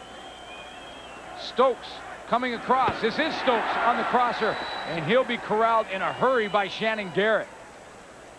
Well, they gambled the last time they were third down in this end of the... Yeah, I don't think so on this play, though. No, I don't think so. I think they're going to go for the tie game. Although this is the CFL, and we could have another 17 points before the 18 seconds are off the clock. Well, but yeah, they're going to go for the field goal here. Ben Cahoon is the holder on field goals. Don Matthews loves to fake field goals, fake punts. He loves to throw the trick plays in the special teams. I would be astonished if they didn't kick this field goal. Well, you know, the surprise factor is there, because it would surprise everybody. I think they're going to kick it as well. It's Cahoon puts it down, Baker puts it through, and like we thought it might be, it is a close game in Montreal between the Edmonton Eskimos, at 4-1 coming in, and Don Matthews, Montreal Alouettes at 5-0. Probably a few more penalties than each team would like, but now you wonder, though, Michael, with Tom Higgins, especially with his team, it was very hot and humid. It's hot and humid now. They've had to travel from Edmonton to get here. How much does that become a factor in the second half for these Eskimos? Well, I think it becomes a huge factor. We never liked traveling. When I was playing in Edmonton, we never liked traveling back east.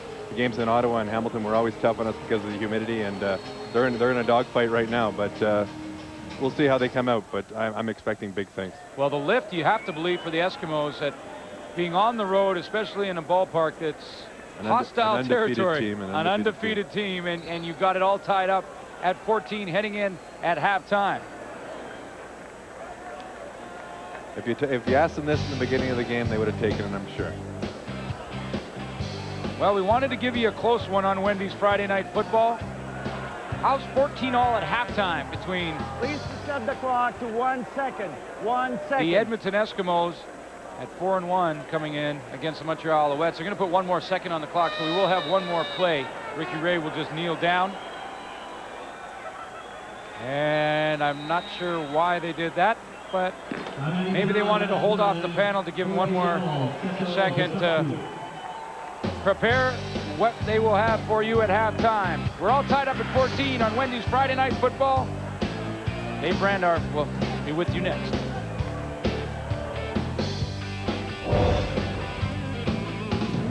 At the half, brought to you by Wendy's. Wendy's Bacon Mushroom Melt is back for a limited time. Wendy's, it's better here. Yeah, you know, that extra second add-on to the clock may seem like a little thing, but you are taking valuable airtime away from the boys here. What are you trying to say? What are you trying to say? Matt Dunigan and Jock Climby. Very good game so far. 14 up at the half. Very interesting second quarter as well. The Edmonton Eskimos making the Owls pay for that interception. A failed attempt on a 3rd down. Schultze, what do you think the Owls are doing right? Well, I think the Owls have a great effort level. I mean, after this first half is over, I think Edmonton won the half because it's a tied football game. But Montreal is doing one thing extremely well, and that is they're getting to the football, and a lot of bodies are getting to the football. Watch Vaughn here. He's going to get this pass right down the side of the line of scrimmage. And watch the Montreal Alouettes. There's 1, there's 2, 3, 4, 5, 6, and then 1 comes back. That's 7 guys out of a possible 12 right there at the point of attack. We talked a lot about Don Matthews and how he makes players accountable. And the one thing you can control is your effort level. And sometimes players are not aware whether they're playing as fast and as hard as they can. Matthews gets those guys to be aware of their effort level, and he did a great job, and that was indication of it, Matty. Well, Chris, we're going to see how deep the Montreal backfield is here. We've seen Phillips take himself out. Pringle's got a bad knee now. We're seeing LaPointe in action. We'll maybe look for Sylvain Girard to come in as a 5th receiver, and then Haskins possibly going in the backfield. Then you got Bruno Heppel there. So they've got depth coming out the ears in Montreal. Anthony Calvillo knows how to use that running game to his advantage. Here he set that up. Now he play action. He hits Ben Cahoon coming over the middle. And believe me, this is bread and butter. Anthony knows how to use it, and he's going to abuse it all night long, whether it's LaPointe, Pringle, Phillips. Doesn't matter to Anthony. He's going to use that play action to his advantage and let his go-to money man Cahoon go down the middle. Well, they're rolling so far in the second quarter, whereas Edmonton is struggling a little bit. We're going to have a look at some of the difficulties they're having picking up the blitz. I'm going to take you back to last week and show you a play which is indicative of the problems they're having, John Avery in the backfield in particular. Here we're going to see Barron Simpson right here, and we're going to see John Avery, who's responsible for blocking him. BC comes on the blitz, and Simpson comes right up the middle. Look at Avery's feet. They're planted. He hasn't moved up on the line of scrimmage to pick him up, and the blitz comes right up the middle, and Ray has absolutely no chance to throw the ball. Let's flash forward to this week. Here we got Stephen Reed coming up the middle this time. Same John Avery in the backfield.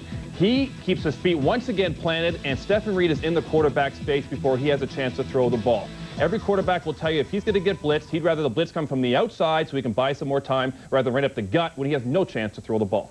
Despite seeing a lot more pressure than he did last week against BC, Ricky Ray's still having some nice success on the road in Montreal. 2 touchdown passes, 6 on the year. This one going to Jason Tucker. 6 touchdown passes in a game and a half for Ricky Ray, and it is 14-14. We're going to take a quick break, bring Glenn Suter, the insider, back when we come back on Wendy's Friday Night Football.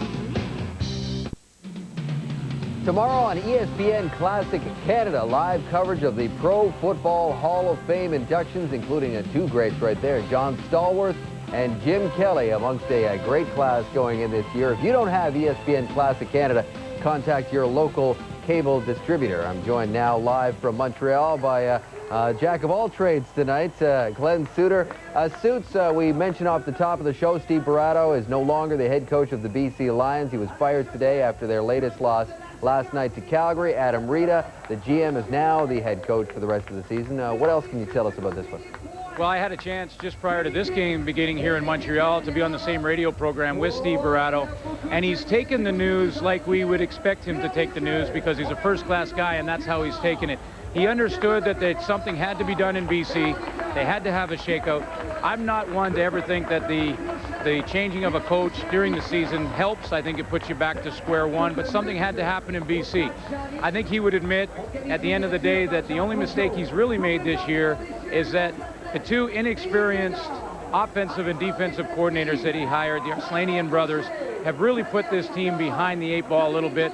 But he can't coach missed field goals, and he can't coach drop balls. I don't think that Steve Barato will be out of work for long. But it does set up an interesting situation because now Bobby Ackles is in a position to do what he does best, and that is personnel. He's going to be in the NFL looking for players. Adam Rita now takes over the reins as the coach.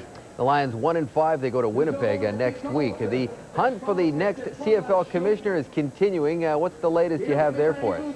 Well, interestingly enough, I just talked to Skip Prince, the president here of the Montreal Alouettes, who's on the committee to find the commissioner.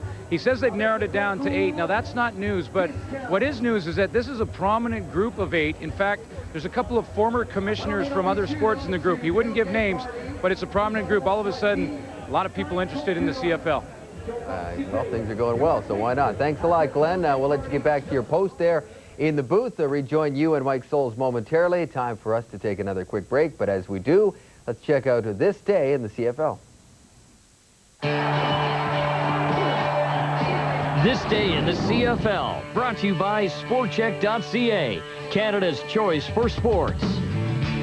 August 2nd, 1990, Joe Pow and the Lions taking on Kent Austin and the Rough Riders. Early in the game, Austin hits Ray Elgard from 12 yards out. Saskatchewan up by 7.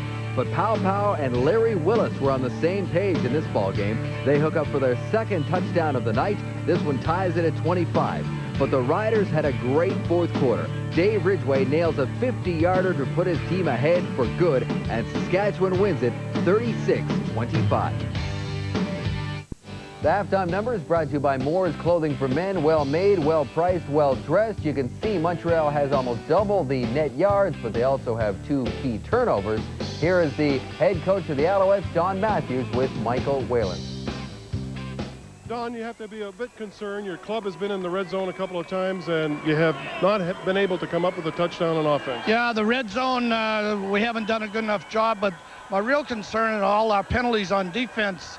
We're letting them march the football down the field with our own penalties, so we've got to get a couple of things straightened out at halftime. Are you also concerned about the fact that both Pringle and Phillips are hurting right now? Well, Pringle is out for the game. I think Phillips can play, and we still have Eric Lapointe, so we're in good shape. Thanks, Don. Good luck to you. And they're always in good shape when they got this guy on the field. Keith Stokes, his second punt return for a touchdown this season. It's 14-14 on Wendy's Friday Night Football. Welcome back to Wendy's Friday Night Football. Montreal, Edmonton, and the Alouettes all tied up at 14 after a half. Here in Molson Stadium, the 33rd consecutive sellout. Don Matthews looking at his unbeaten record so far this year and wondering if he can hang on to it. Montreal will get the ball to start the second half. Sean Fleming set to kick off. It is very hot and humid night here in Montreal. The fans love it.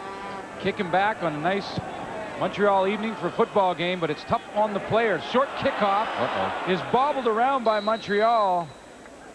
And it is hot tonight. Michael Whalen is with Tom Higgins.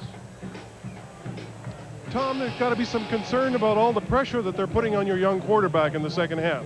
Well, most definitely. I think he's done a good job in trying to get him offside, so we've been able to try to actually slow the rush down a little bit, but it's tough. We're going to have to move the pocket just a little bit, and maybe we can afford him a little bit more protection. And the defense has been doing the job in the first half anyway. Well, you know, so far so good, but I know the score's not going to end 14-14. All right, good luck to you in the second half. Thanks, Tom. Thank you.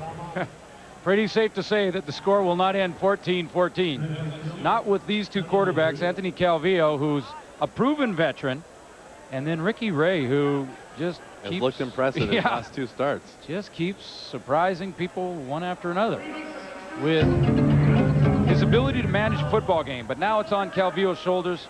They get the ball to start the second half. Phillips is back in the backfield. And, yeah, in halftime, Lawrence Phillips and Mike Pringle gone off to be treated for injuries. They are back. You see Lawrence Phillips to the left of Anthony Calvillo. Calvillo in the gun. He's been in the shotgun all game long. That's knocked down at the line of scrimmage by Alfred Payton. Michael, what do you got? I think Mike Pringle is pretty much done for the game. He didn't come out in the second half. He suffered a bruised knee, and when I saw him walking back into the dressing room, I really had a feeling that he was through, and Don Matthews confirmed it. So that's it for Mike Pringle for this game. So now it's the one punch, not the 1-2 punch. They have a 1-2-3 punch because Eric Lapointe has started some games in this league before. He's an awfully good running back. And we may see more of Eric Lapointe because Phillips is banged up. Cajon is rocked by Singo Mobley. Whoa, baby. Talked about those two linebackers, Singor Mobley and Terry Ray. They can both rotate to the free safety. I guess. Cahoon has been playing down that seam.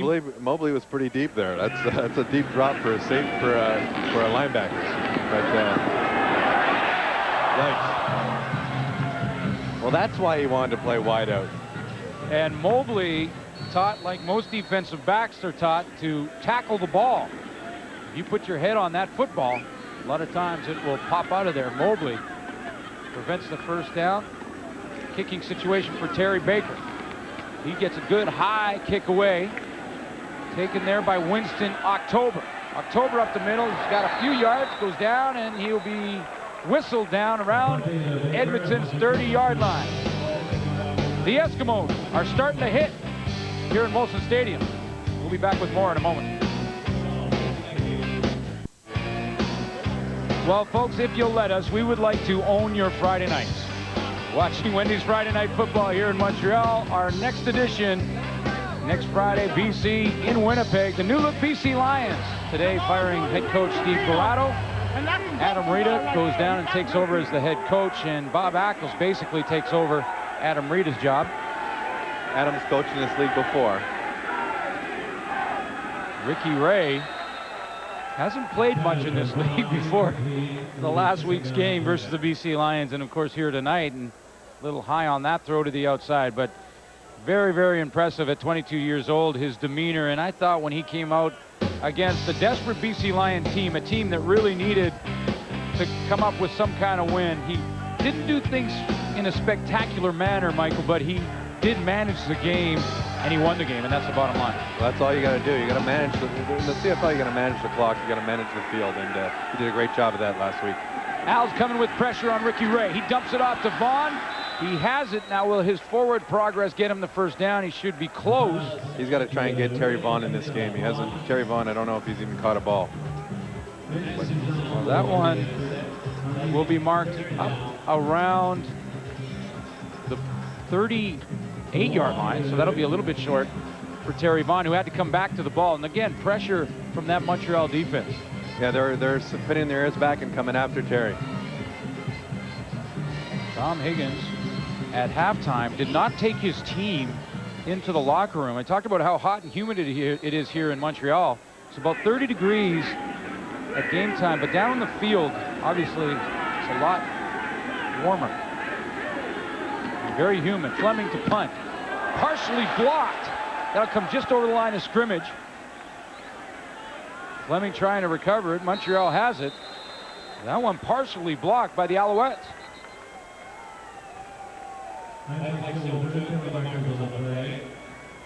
I didn't see who got the ball here, but I'm watching here. Coming off the edge, and oh, nice job. Looked like Baron Miles, 31. Baron Miles really making an impact on special teams there. He was being blocked and still managed to get his hand Edmonton 31. First down. Tack on the no yards, 5-yard penalty. So Anthony Calvillo has great field position on the exchange. Lawrence Phillips now will have to carry the load completely. Mike Pringle is gone for the game. There's the 1-2 punch in the first half. Pringle, just a 2-yard average. He had the bruised knee. He's gone. So it's now on Lawrence Phillips, and we may see a little Eric Lapointe before this one is over. 5-receiver set for Calvillo. He goes to Lawrence Phillips.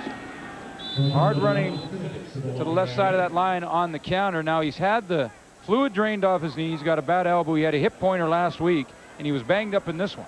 Yeah, that's CFL football, and that's one of the things that's been so impressive with Mike Pringle throughout his career is that he seems to not get hurt. And you know, Lawrence Phillips is an outstanding player, but he's going to have to try and stay a little more healthy if the Alouettes are going to rely on him as much as they do. Well, Mike Pringle always trying to be the hammer, not the nail, when it comes to his style of play, and maybe that's one of the reasons that he has been able to stay healthy. Of course, he's in tremendous shape as well. 5-receiver set, 3 into the boundary for Calvillo. Calvillo underneath to Keith Stokes. Stokes corralled and thrown to the ground. There comes a 2-yard play again. Donnie Brady. There's a penalty on the play. Donnie Brady on the tackle, but we had some excitement from Keith Stokes in that first quarter. His second punt return touchdown of the season had this crowd, the sellout crowd here in Montreal, on their feet, and why not? Montreal's been blessed with pretty good with the kick returners, and he's another good one. Yeah, really, that's a very good point, Michael. Full credit to Jim Popp and his ability to find talent, because it seems to me that he continues to do that. Winston October, who now plays for the Edmonton Eskimos, another guy who's certainly excited this crowd on many an evening. Yeah. And, Montreal's has found a great way of finding good kick returners. Keith Stokes, second receiver to the right of Calvillo, and now he's going to hold everybody up and audible at the line of scrimmage. He comes up under center to change the play.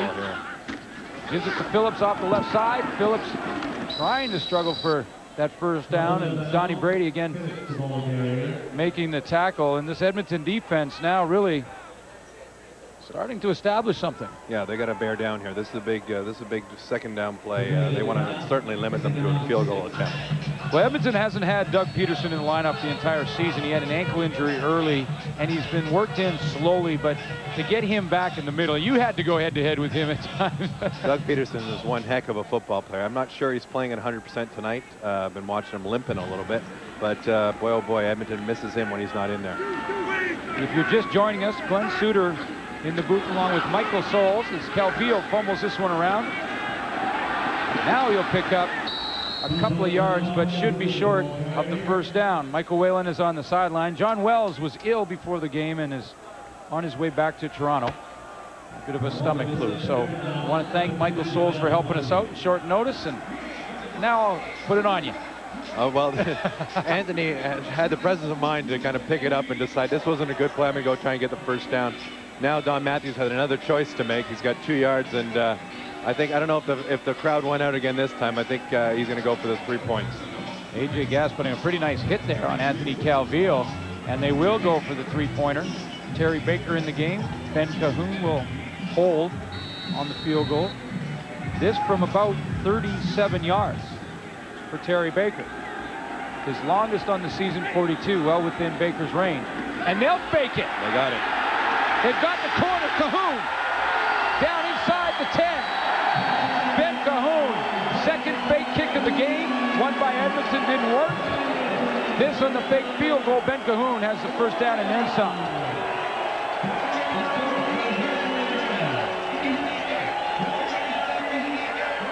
No question, design play from the get-go. Oh, definitely. You saw Ben, and Terry started running, figuring he was going to do something, but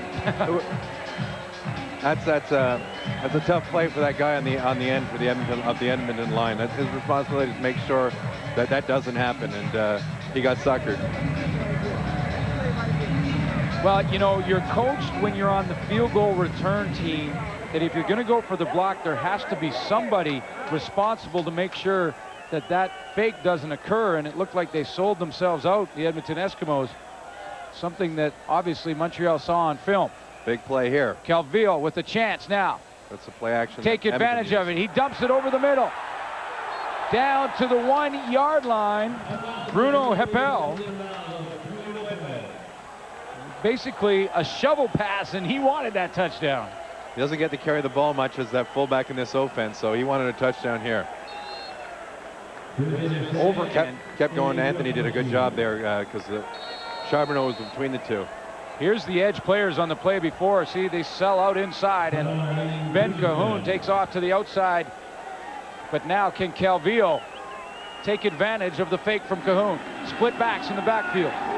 Two receivers to the right. Cahoon is one of them. Bruno Heppel. They gave it touchdown.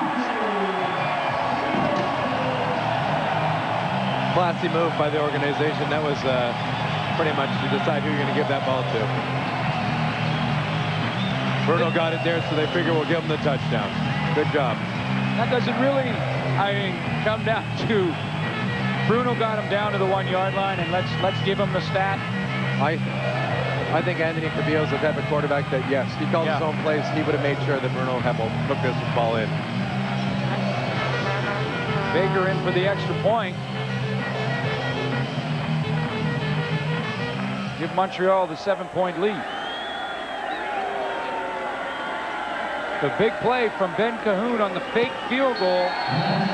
They had lined up for a 37-yarder. Cahoon faked it. That set up the Bruno Heppel touchdown. Montreal's up by 7. We'll be back. Heppel has the Montreal Alouettes off to a 7-point lead, 21-14. But the key play, Ben Cahoon on the fake field goal. Now, Michael, you mentioned fullback sometimes doesn't get the ball very often. He got the touchdown. I was a holder, and a couple of times a career you get to do this. Of course, when they drew up the plays when I was the holder, they didn't let me run like that because I just didn't have the speed to get out there. But Ben Cahoon certainly does, and he comes up with a key play. Oh, that's a huge play, and again, a momentum shifter. It's a big special teams play, and Don Matthews loves those things. Can Winston October answer? October breaks to his right, and he is snowed under Eric Lapointe with a good special teams tackle for the Montreal Alouettes. Good scoring drive for Anthony Calvillo, 6 plays. Key, the fake field goal to keep the drive alive and set up the touchdown for Bruno Heppel. Well, again, they gave that touchdown to Bruno Heppel. He does a great job blocking, doesn't get to carry the ball very often, but that's good things that it does for team unity, that the glorified offensive lineman gets to go and score some points. You know, interesting, talking to Jim Barker, the offensive coordinator, before, he said that he talked to Anthony Calvillo before the season and talked to him about distributing the ball to all of his talents. This is Avery with a nice cut to the outside. And Avery picks up big yardage for the Edmonton Eskimos. 25 yards on the game for John Avery. Montreal still getting good penetration, but Avery made a great cut there, made Kevin Johnson miss, and this guy's got some speed, as he showed here, going around the corner. A little bit of hold there, but no harm, no foul. And running back 101, Michael Souls, you know what it's like. You saw him when he broke to the left there. He switched the ball from the right arm to the left arm. Getting ready to try and give a straight arm there, but that guy has some speed. The Alouettes up on the line of scrimmage. Then they drop off. Here's Avery again. Carter yards off the right side. They were a few over the limit in the preseason at the running back position. We mentioned it earlier, Darren Joseph, now with the Ottawa Renegades. Darren Davis, yeah. Oh, Darren Davis, I should say. Yeah. And Darren Joseph is also with them now. Ottawa's a little happy that they ended up with Darren Davis as their star running back. So worked out for both teams. Well, and Avery, Miami Dolphins, played in the NFL, and great Got talent. a good block there. Jason Tucker to the outside. And it is a lot of times not just what you do, Michael, with the ball, but what you do away from it. You mentioned that block on that pass. Yeah, no, that's the little things that you see in a football game. There's Avery picked up a linebacker there. He cut him and he got the job done. It wasn't beautiful, but he allowed that throwing lane for the quarterback and first down, and you get to go for another first down here. So the Edmonton Eskimos, Ricky Ray, trying to answer that fake field goal from Ben Cahoon that led to the Montreal touchdown and the lead they have right now. Two backs in the backfield. First down. Ricky Ray, the quick drop to the outside. He's got it right for him. Jason Tucker made his presence known early in this game. It was back in the first quarter. Had a nice post route here and double coverage and made a tough catch look easy. Sure did. Looked over the inside shoulder there at the last minute. That's it's tough to defend when guys are making catches like that. It was a huge drive too, because the Edmonton Eskimos down 10-0 at the time, and it really brought them back, gave them some momentum. They went in at halftime tied at 14. They got another good one going here, which is important because Montreal just scored on their last drive. Tucker close to a 100-yard season. He's got 80 game. He's got 80 so far.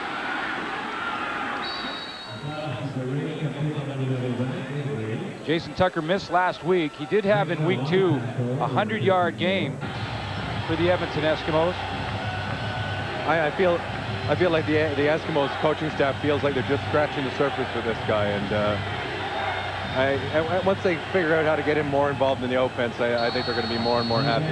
Well, he's another guy that sort of went through NFL Europe.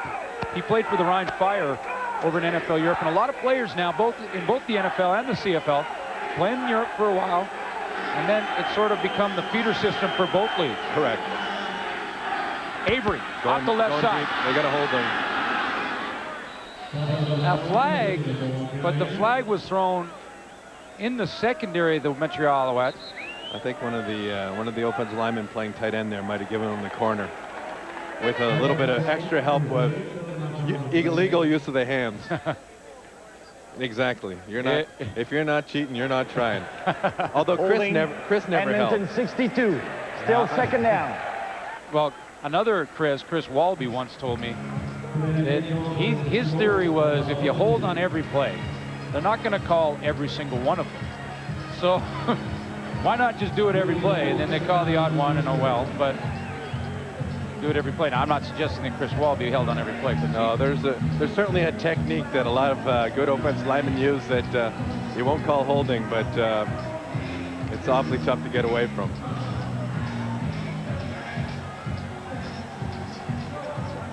Well, Ricky Ray is going to discuss things on the sideline. We'll discuss a couple of things upstairs. Discuss some things amongst yourself. We'll be right back after these messages.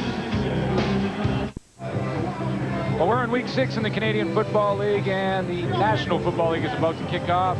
We'll have the American Bowl from Japan for you tomorrow, 10 o'clock Eastern, 7 o'clock Pacific. Jeff Garcia and the San Francisco 49ers taking on Washington. May not see a whole lot of Garcia. I think he may see one series. He'll take a series or two, I'm sure. Great drive here. Ricky Ray is 4 of 4 on the drive, 11 plays so far, and here's over the middle. Avery, he can't hang on. Oh, they hit the quarterback here again late. Boy, oh boy, they've been taking penalties at bad times. Don Matthews mentioned that at the half. Major foul. Roughing the passer, Montreal 44. First down. Yeah, that's legit. Well, you got to protect the quarterbacks, and that's a couple of steamboats, and then Kevin Johnson. Hey, Matt, he went up in the face of Ricky Ray. Yeah, it's just undisciplined, and you're right. And Michael Soul's been pointing it out the entire first half, how the penalties have been just in the inopportune times for the Alouettes, keeping these Eskimo drives alive. A little bit of a different situation here for you tonight, folks. We've got John Wells was ill. He's left, handling the play-by-play with Michael Souls. We'll bring in the panel a little bit for you. That was Matt Dunnigan, Chris Schultz, and John Klein. Fumble on the play from John Avery. They battle for it. Montreal indicates that they have it. And they're trying to sort it out, and I can never, ever figure out how the referees bury themselves in there enough to find out who actually has that ball. Montreal. And you can tell by the reaction of this crowd. Kevin Johnson, I believe, Michael, stripped the ball out of there. Yeah, well, he just took a bad penalty, so that's one of those plays where you know you're going to make something big happen after taking a kind of a silly penalty. Yeah, he's coming in. There's Johnson. Kevin Johnson stripping the ball out with his right arm, and I believe it was Tim Strickland who came up with the fumble recovery for the Montreal Alouettes. So Kevin Johnson makes amends for a bad penalty and makes a big play. And then comes back with a big play. So that happens quite a lot in this game, and you know that these guys play with emotion. Maybe saves a bit of a tongue lashing from his head coach. Oh, Don will still give it to him. Don't worry about that. Anthony Calvillo has changed the call a couple of times.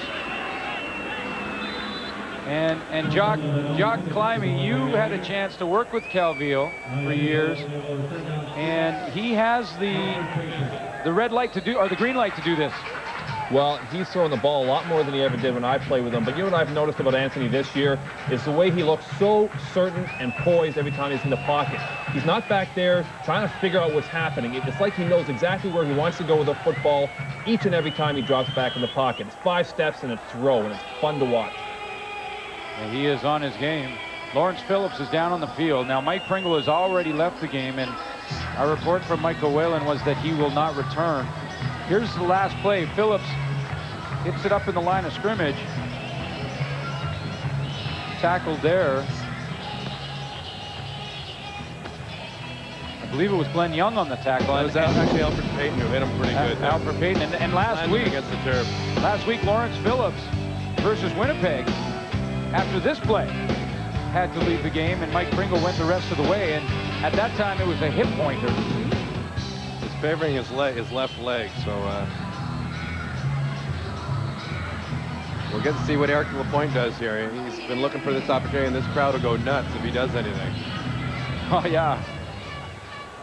Mount Allison, Eric Lapointe.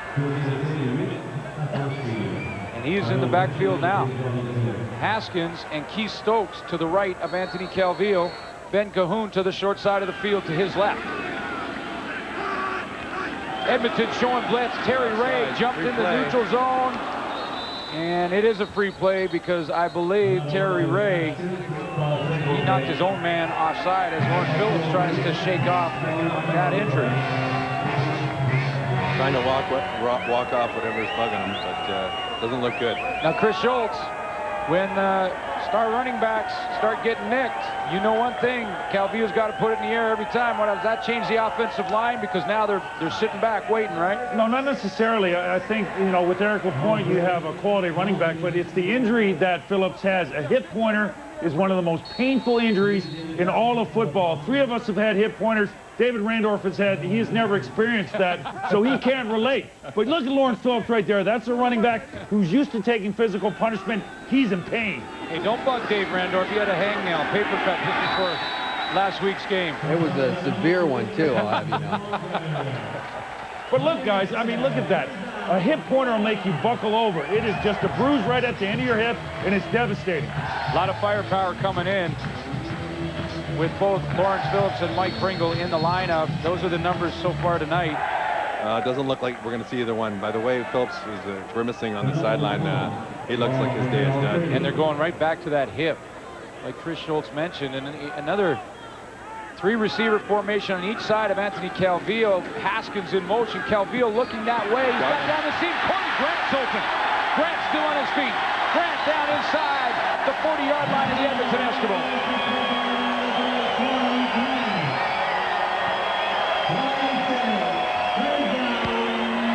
Second catch of the game for Corey Grant.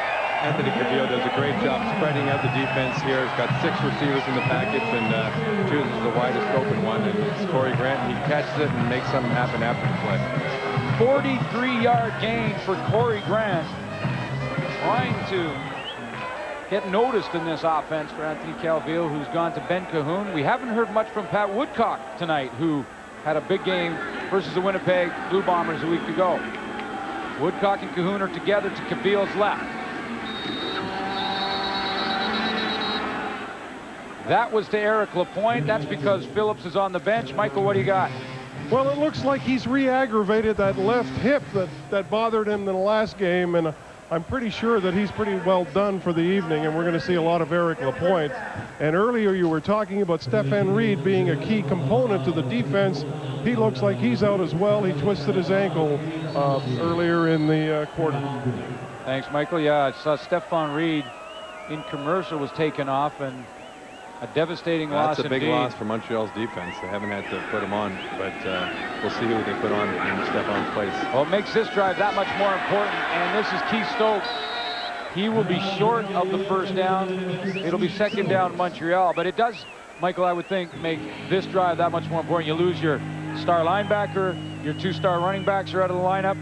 Now you've got to, when you get down in this end of the field, you got to make it work. You got to come away with points, and this is what builds teams. This is adversity, and you want to see depth. And Don Matthews built this team with the idea that he wanted to have lots of depth, and his depth is being challenged right now.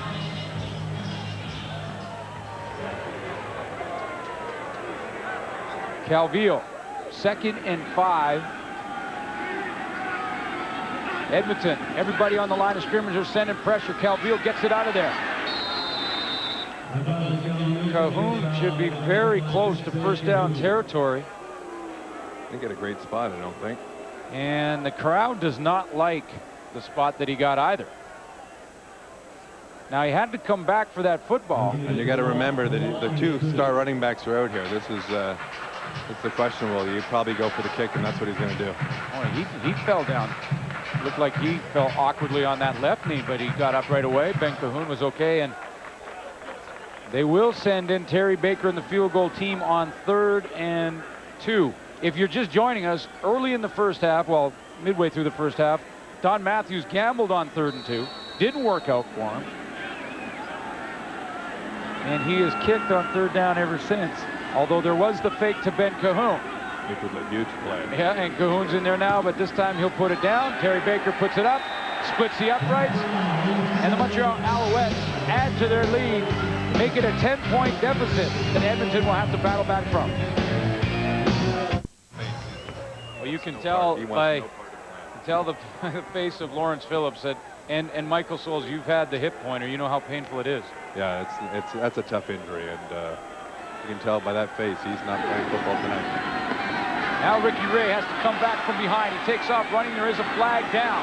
Ray up to the first down, and then is forced out of bounds right there around the 45-yard line. There is a flag on the field. You know, it's interesting, though, when I look at this is likely coming back for holding, but I did the same thing. I know you did when you played. I'm sure everybody in the panel did. You don't wear hip pads. You know, the guys... Well, we were growing up, we did, but we didn't. Yeah, well, you had to then, because when you're in minor football, they make you. But in the pro level, you can really wear whatever you want, or you don't have to wear pads if you don't want to. And Lawrence Phillips doesn't have pads in his pants. When you get that hit on the side of... It's real tough to lift your leg up afterwards. Like, obviously, when you run, you got to lift up that leg, and that's when you hit that hip. That's that lifting muscle, and obviously...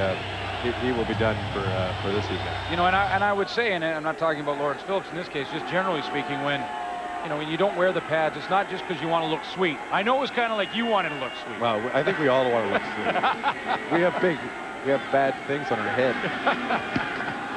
This toss complete over the middle there to Scott Robinson, the Edmonton Eskimos, from Ricky Ray. That's a pretty big play. They were backed up there. That will bring us to the end of quarter number 3, 24-14, a 10-point lead for the Montreal Alouettes. We've seen a little bit of everything here in Molson Stadium, and we've got a whole lot more for you on Wendy's Friday Night Football. Yeah, we have seen a little bit of everything. John Climby's been telling us for the past few weeks how important Don Matthews feels special teams is to the whole overall game plan, and it's certainly a key tonight. Well, we've seen 2 plays so far. That's the reason why the Alouettes are ahead. First, we're going to have a look at the block punt by Baron Miles. Now, it's very important here for Glenn Young, the guard for the Edmonton Eskimos, to try and get out and get a full piece of Baron Miles. He doesn't do that. He gets a partial piece of him. Baron Miles uses a very athletic move here to get one hand on the ball, and that sets up great field position for the Alouettes. Now, importance of scouting. We're going to see here Fabian Burke on the end. I guarantee you, special teams coordinator Noel Thorpe for the Alouettes noticed this guy does not show any interest coming off the edge. That's why they ran this fake. This thing was designed all week. I guarantee you, Cahoon was told, go ahead and run around the end. 3 phases of the football game working for the Alouettes, and we're seeing it in full force. And again, you lose Phillips, they lose Pringle, they have LaPointe, they've got Haskins, they've got Happel. Anthony Calvillo, he doesn't sweat it. What he simply does is he goes empty the backfield, and he hits Corey Grant down the seam with a strike over the top of everybody, just sitting in the hole. That's great execution. And when the quarterback has the reins to call his own plays, it's really not that much of an issue for him to adapt to the game, Chris, because he's in the full flow, and he simply spreads it out and hits his receivers down the field. Well, Matty, let me talk about the ups and downs of being a running back in the Canadian Football League. John Avery really shows some quickness, some acceleration, just some great skills from the running back position. Here's play number 1. Look at how fast he gets up to the linebacker level, and right now he is outrunning the pursuit angles of the Montreal Alouette defensive secondary. Great play. And the very similar play, once again, hits that hole 100 miles an hour, gets stripped of the football, and that has been the only turnover for the Edmonton Eskimos, and it's that turnover that resulted in 3 points, a 10-point lead for Montreal. So you're telling me a hip pointer is very painful? A hip pointer would cripple you, David. He's offered to hit me with the hammer just so I can get that with feeling. With a smile on my as face. A professional broadcaster. Glenn, I'll update you on that later. Don Matthews has a 10-point lead and is just over 14 minutes away from his 6th win of the season. But that's a long 14 minutes. And Ricky Ray and the Edmonton Eskimos have the football right now. He'll bring big in second down here. Protection. Ray. He finds Terry Vaughn, and Vaughn will have the first down. And after 3 quarters, Michael, the numbers, again, very even. Well, Montreal started to dominate a little bit, but you look at the penalties, they're also dominating on the penalties. Both teams are taking an enormous amount of penalties, but Montreal's taken some at really bad times. 253 yards passing for Anthony Calvillo, a little bit more than Ricky Ray. And then the Ben Cahoon fake field goal. It's a big play. A key play in what may be the TSN turning point. However, you'll have to stay tuned because there's lots of football to go. And this is Ricky Ray on first down. Offside. And Montreal having all kinds of problems tonight holding their water. And Edmonton having a whole lot of trouble not holding on to them when they do hold their water. Just a football term. Procedure, Edmonton number 15, still first down. Well, this was Edmonton drawing Montreal offside. Well, you can see that's that Montreal rush that's causing the young quarterback to get a little antsy back there. You know what Ricky Ray did? He used the head bob in the snap count to deliberately draw Montreal offside and was called for it. He's going back to the shotgun here. I was wondering when they were going to do this, and finally he's adapting to it. Avery in the backfield with him. He'll try and pick up this blitz from Montreal because they're coming. Ricky Ray goes down.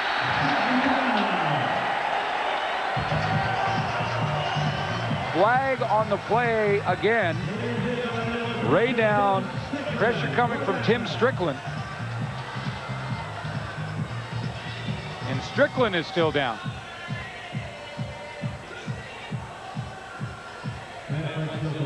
Not blocked. Montreal putting everyone on the line of scrimmage, and Tim Strickland, the linebacker who was a safety in college. Holding, Edmonton 67. Decline, second down. Now he hasn't got up, and remember, Stephen Reed is also out of the lineup. Lawrence Phillips is out offensively. The lineup and the walking wounded continue to grow. We'll be back with more Wendy's Friday Night Football after this. A quarter to play here in Montreal, Wendy's Friday Night Football. Following the game, we'll bring you Sports Center with Dutchie and Onright. Highlights of this game. The investigation continues in the figure skating scandal. What's going on in figure skating? I can't believe it. Man. I'm upset that that was all fixed. I'm going to have to get on the conference call with Jock Climby, who's a lawyer, find out if he knows. And also likes figure skating. Now, I didn't know he liked figure skating. I thought that was Chris Schultz domain. Can you imagine Chris Schultz on skates alone? Yikes. Dave Randorf has done a little figure skating, and we've had Rod Black on the crew, and he's a figure skating guy, I guess you could say. Although I don't know if you ever, well, I'll just leave that. Tim Strickland was the guy who was injured, and he's on the bench beside Lawrence Phillips, who was out a couple series Montreal back. 75, still second down. And another penalty from the Montreal Alouettes defensively. They're offside again. Ed Fillion. Well, Don Matthews looks really happy. He says sarcastically. Ricky Ray, now looking at 2nd and 20. Has 5 receivers out there. John Avery, the only back. Pressure up the middle. Ray is flushed out of the pocket. Still on the run. He can't get it away. Brought down by Rob Brown. He tried to throw the football. The flag on the field is likely intentional grounding because it didn't cross the line of scrimmage, and there wasn't a receiver anywhere near that ball, unless they call him that he was sacked on the play. That's where you see the young quarterback. That's a tough play. You can't. You really got to try and not let that happen. Well, Ricky Ray under pressure, but I have been unbelievably impressed with the play of Rob Brown tonight. Former Edmonton Eskimo has been right there in Ricky Ray's face the whole game. Another one of those guys who changes teams, and when he gets his first chance to play against his old team, he maybe plays with a little bit more gusto. 3rd and 35, so yeah, I guess Sean Fleming is on the field to punt the ball away for Edmonton. Fleming gets a high kick that Keith Stokes will take at about his 40-yard line. Trying to get the wall to the left side. Makes one move. Now he's cut back and spin around. That was a nice move. Now he's back. Now he's got the wall. Stokes. Fleming, the last guy. He jumps Fleming. Stokes still on his feet. 25-20. Keith Stokes. Touchdown. What a play. What a play.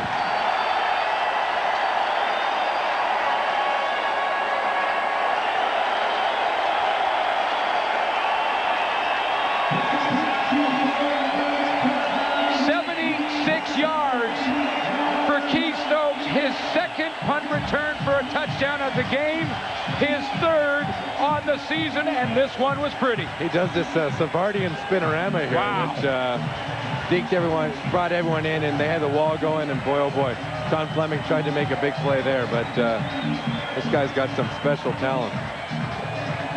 The crowd here is going ballistic.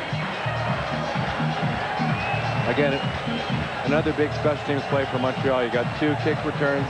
You got that big field goal. Don Matthews loves his special teams, and that's what's won this game for Montreal. It's certainly what's given Montreal the big lead. Coming into the game, Keith Stokes was averaging over 16 yards per return. He had the 1 touchdown. He has now added 2 touchdowns, and I guarantee you his average will skyrocket. A 76-yarder for Keith Stokes. And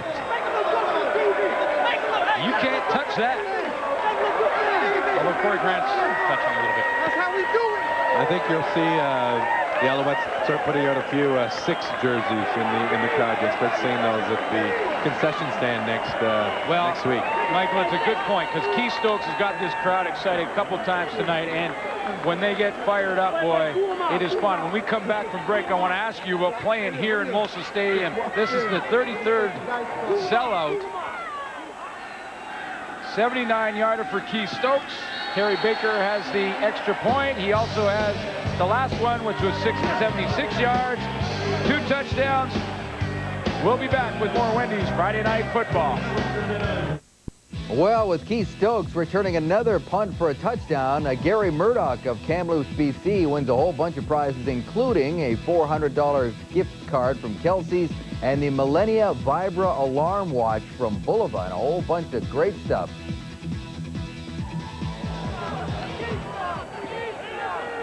Winston October for Edmonton. This crowd is in it.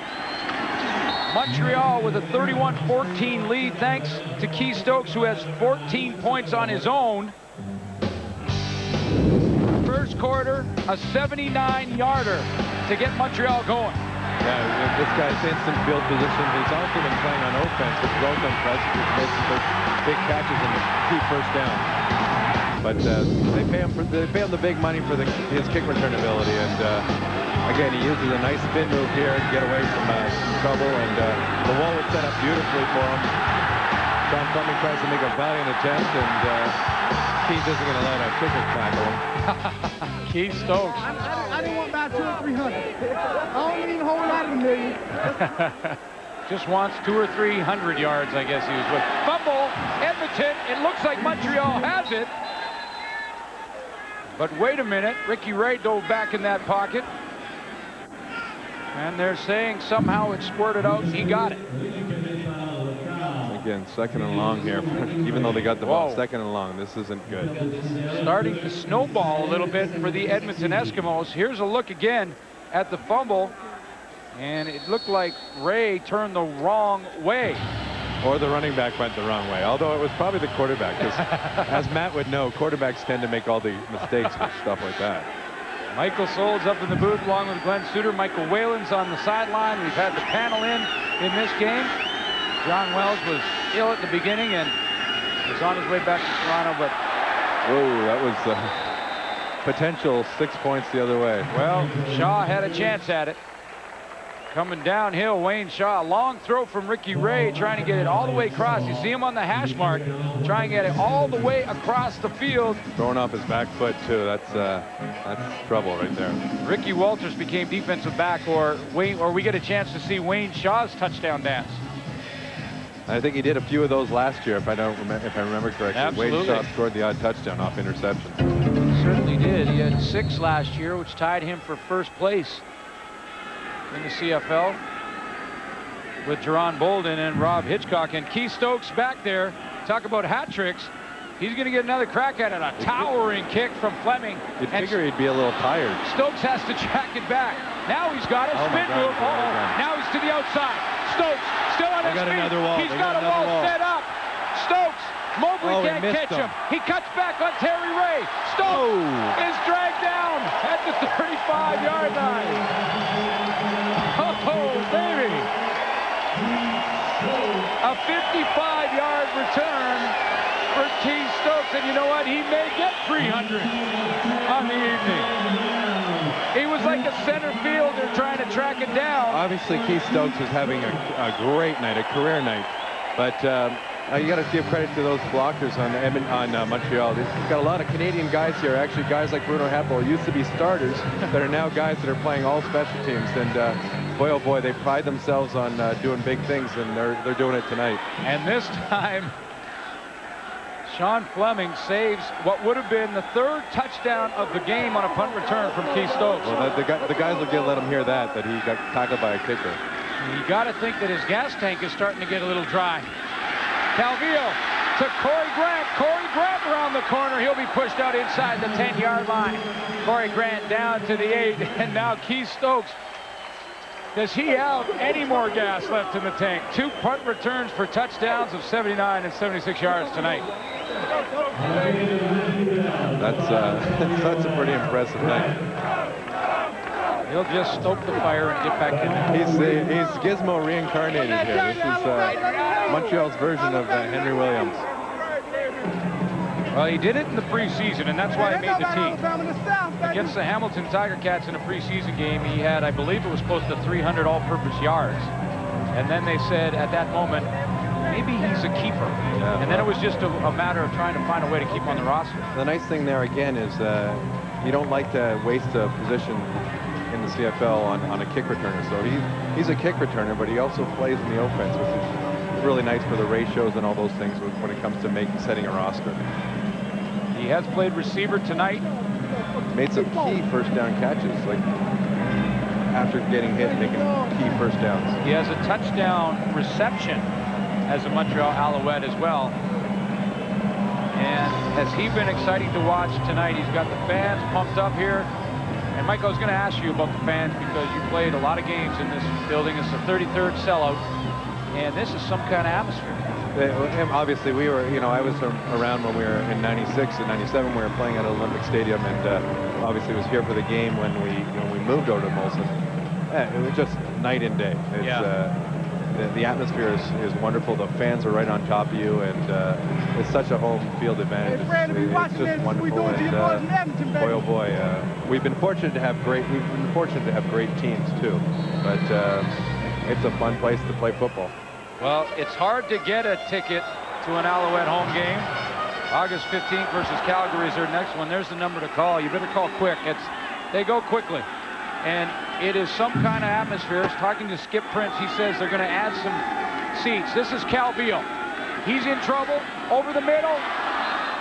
Incomplete. Play broken up there by the Edmonton Eskimos. Roger Reinson is getting a chance to play linebacker.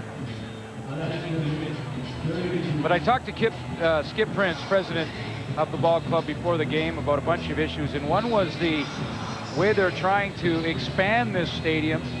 And they want to, by maybe next year, end of next year, add about 5,000 seats. But it's a slow process because of where it is and the fact that it's jammed into this location, basically. And you also don't want to, one of the beautiful things about this is that there's a big demand for tickets, and it's tough to get a ticket. Sometimes you almost don't want to expand too quickly and have it so that, it's not it's the big thing to do anymore. Calvillo to Haskins, and he can't hang on. So the Alouettes will settle for a field goal after Stokes set him up in pretty good position. But Don Matthews inherited a good team when you looked at the talent that he took over, but they were struggling at the end of last year. Yeah, and he made a number of changes. So I mean, he inherited a good team, but we did finish, or the Alouettes did finish the season losing a whole bunch of football games. He managed to. I think there's only 3 defensive starters that were on the team last year that are now still starters. So made some wholesale changes, and all the power to them. They seem to have a wonderful team. Well, they're up to 34-14 lead thanks to that field goal from Terry Baker. Starting to snowball on Edmonton here in Molson Stadium. We'll be back with more Wendy's Friday Night Football. Don Matthews has won more games than any coach in CFL history. He's on his way to his 6th victory. A good start for the Alouettes, something they're used to. The Alouettes tend to start strong. It's the way we've been finishing, or the Alouettes have been finishing, that hasn't pleased the organization as much. Now, your last year, Michael, was 99, right? Correct. 3-0, 3-0, and then we went 5-0 after that. What happened? Ricky Ray is hammered, and this is up for grabs. It'll be intercepted by the Alouettes. Danny Derricott. There is a flag down, and Derricott still on his feet. Now he's down inside the Edmonton 35-yard line.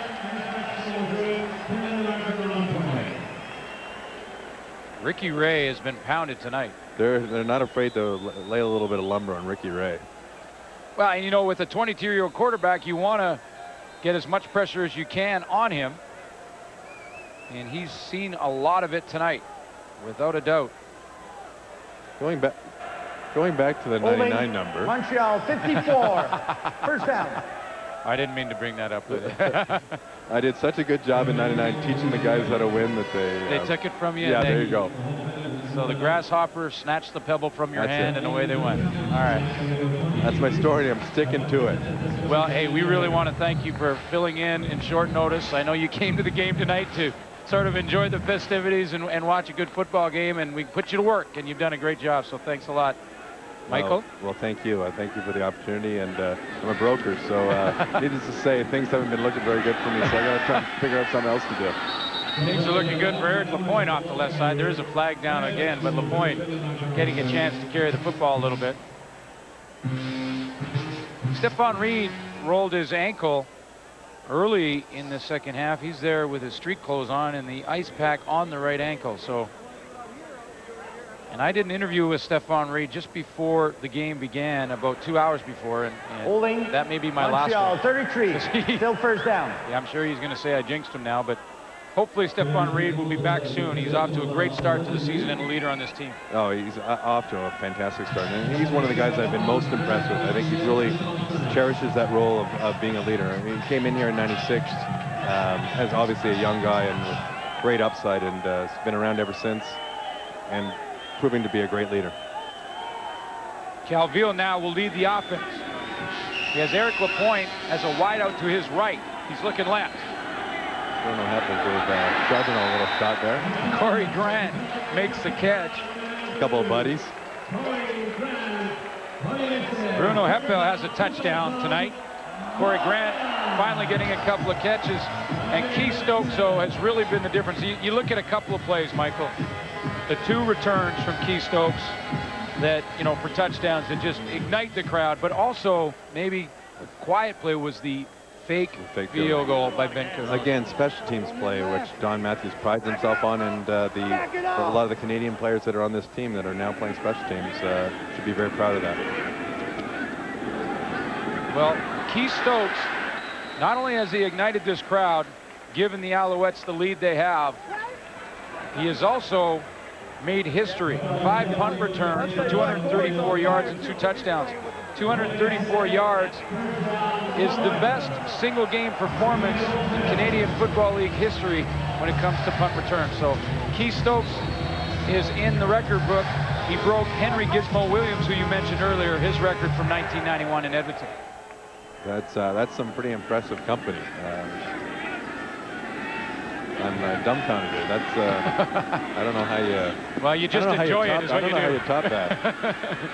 You sit back and you enjoy the show, because Keith Stokes has put a show on, and it's, I think, one of the things that makes Canadian football so unique and so exciting, and it's the return game, because you have to return every kick, and guys like that make it happen. The importance of special teams. I mean, obviously the NFL has special teams too, but it doesn't have the same importance that the special teams do in Canada. Obviously, with the 3 downs, you're on the field an awful lot in punting or kicking situations, and Montreal has won this game by all facets of the game, but specifically because of their special teams. And weathered the storm when it comes to penalties, because they've had a bunch. Here's Eric Lapointe. He'll have enough for the first down. And here's what now everyone will be talking about as the week goes on and we head into week 7 for Montreal. What is the health status of Lawrence Phillips? And how about Mike Pringle? Because you're watching Eric Lapointe, because those two have had to leave the game with injuries. Well, this is the CFL. This is a CFL season. This is what happens. You lose players, and Montreal's going to face some adversity in their next game, because it doesn't look like either one of those guys are going to be available, and somebody's going to have to step up, and hopefully it'll be Eric Lapointe. 3 receivers each side for Calvillo. Calvillo will hit Corey Grant, who's all of a sudden become somewhat of a target. But you talked about the change. When you were here, Michael, in Montreal, the offense was very different, led by Anthony Calvillo. And now with Lawrence Phillips here, and the way they've changed it to 5 receivers, they can probably adapt better if both tailbacks can't come back. Yeah, definitely. You know, in '95 when they won the Grey Cup in Baltimore, these guys had the best offensive line, they had the best running back, and they said, we don't care if you know where we're running, we're going to run over you. And in Montreal, I believe we tried to do this probably a few years too long, where we said, we have the best offensive line, we don't care if you know where we're going, we're going to run over you. And unfortunately, other teams caught up and used spread offenses a little quicker than Montreal ever did. And I would say that's one of the big reasons why Montreal hasn't been able to win the big one. Well, Don Matthews made no bones about it when he took over this team and heading into training camp. He just said flat out that this is Anthony Calvillo's team. So Mike Pringle is going to compete for a job. He's going to compete with Lawrence Phillips. Phillips won the job coming out of camp. Offside. Montreal still taken down. And he said from the beginning of the season that it is Anthony Calvillo's team, and some football experts in this city have said that that's something that really didn't happen. I'd be interested in your opinion on that, because it was sort of Mike Pringle's team in a lot of ways. Oh, definitely. Again, a little bit of what I was saying before, where this was a team where we ran first and passed second. And, right. Jock would be one to even expand on it more. But look, this is a team that I think right now, Anthony Cavillo is the type of quarterback that works well with 5 receivers, and because he has the vision that is needed to do that. Well, Don Matthews and the Alouettes are now just eating up the clock. Keith Stokes was eating up a ton of yardage when he got the ball. 79-yarder, a 76-yarder for a touchdown. He has a CFL record for punt return yards in a single game, passing Henry Gizmo Williams back in '91. What's the total yardage record? Because he's got another 81 receiving. Well, hey, Michael, I'm going through the fact book as quickly as I can here, man. That wasn't. I didn't lob that to you, did I? You know, it is exciting to watch, and especially in this building. I was in the preseason on my training camp tour, Michael, and went down and I watched a preseason game here from the sidelines, and I was amazed at how deafening the crowd really is. I mean, as a player, it must be tough at times to even hear the calls. I remember talking to some guys that, whether they came from Nebraska, American players that might have come from big, and they couldn't believe that 19,000 people sound this loud. They want to try and get it up to 95. As Calvillo drops back, throws over the middle. That's incomplete. Intended there for Pat Woodcock, who's been quiet tonight. They say the opposite side of the field from our broadcast location is where they want to expand this stadium. And see, this is where we are up here, and across the other side of the field is really where they want to expand. But because we have the great view up here, Michael, I mean, you've been up here before. They're concerned about losing the view. The view, that's right. And you can see just behind that, how the stands are kind of short there, so you can see the city in behind. And it is a great location as Calvillo goes to the end zone. This to Corey Grant, and Kellogg knocks that down. Didn't use his hand a little bit, but when I talked to Skip Prince about it, he said that the expansion, which will be on this side of the field that you're seeing right now, will not impede the view. So you'll still be able to see the city back in front. And what they'll try and do is build it up in front of the stadium and maybe extend it a little bit closer if they can, and add some either luxury boxes or that sort of thing. And this is where we are in the great location and right jammed in downtown Montreal, and it's just fantastic. Well, you're looking at a 10-minute walk to all the downtown action in Montreal. So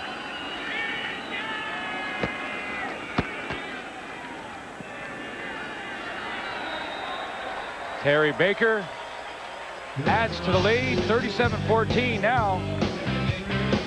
Don Matthews on his way to 6-0. It was close until we got to the 3.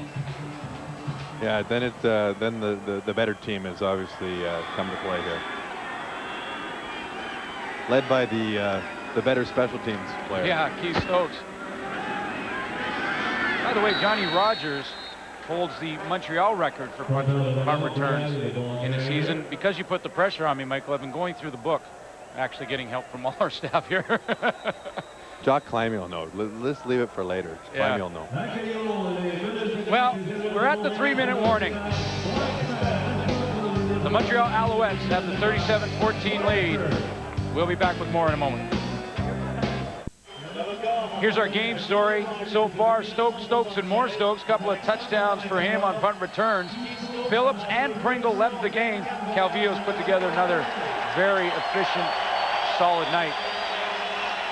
Now, we do have to make a quick correction. And it's important because we're Edmonton and Montreal here as Ricky Ray goes over the middle, and they're going to just keep throwing. Keith Stokes, we mentioned, had passed Gizmo Williams and had the record. Now, we went back to the stats department up here from the league, and they had calculated a couple extra yards. They're not putting him on. And I'm not sure if they know, because he is right now 8 yards actually shy of Gizmo Williams. So they thought he had 234 in punt return. He actually has 224. but he will get one more chance. Gizmo Williams' record is 232, set back in 1991. He does already have the Montreal Alouette record, set by Johnny Rogers in 76. So they've corrected the math, and he needs 8 yards on this return to be #1 in that category in a single season, a single game. Fleming's going to kick out of bounds, man. Will he get a chance? Stokes will not get a chance on that return with 2:31 left. Fleming's pretty tight with Gizmo. They're Edmonton boys. The crowd does not like the fact that Sean Fleming didn't give Keith Stokes a chance to not only get the record, but possibly go for #3 in the touchdown category. We'll show them to you one more time because they were fun to watch. Keith Stokes in the first quarter. And in case you missed that one, Keith Stokes in the fourth quarter. And we talked about it earlier, Michael. Football players trying to look a little sweet. Yeah, well, Keith Stokes looks sweet there.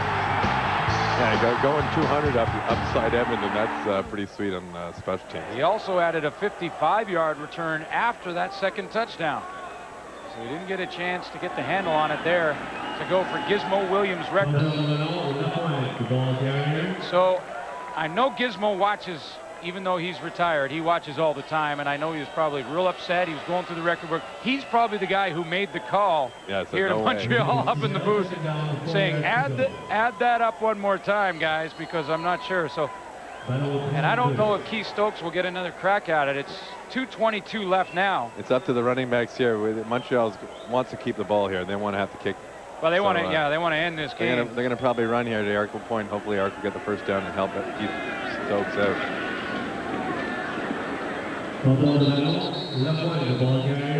Well, Don Matthews is the all-time winningest coach in CFL history, and he keeps adding to the total. Wally Buono, second, trying to catch him. As long as Montreal continues going the way they're going, it's going to be tough to catch Don Matthews because 6-0 is impressive. And well, what ends up happening is you end up having to deal with injuries, and it looks like for the next game, I guess it's against Ottawa, which sometimes Ottawa plays well, sometimes they don't. But they're going to have to deal with some injuries, it would seem. And well, Ottawa did knock off the Winnipeg Blue Bombers, so they certainly have the potential to knock off. And of course, one of the former great returners here in Montreal, Winston October, who through a series of injuries has not really come back to the same form he had when he started. And one of the reasons that they were ready to get rid of Winston here is that all he did was return kicks. He didn't really play any other position, and it ended up being a ratio thing with his situation. Winston October will try and find his hat. Montreal Alouettes will add another win to the Scorpions. It was 14-all at the half, and in the second half, it's been all Montreal. And now really the only question is, will Keith Stokes get the record? And we will certainly do one thing that we can guarantee you, and that is that Keith Stokes is going to get our game ball.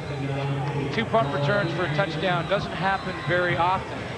No, I haven't seen that. I've seen Gizmo do it before, but other than that, I haven't seen it very often.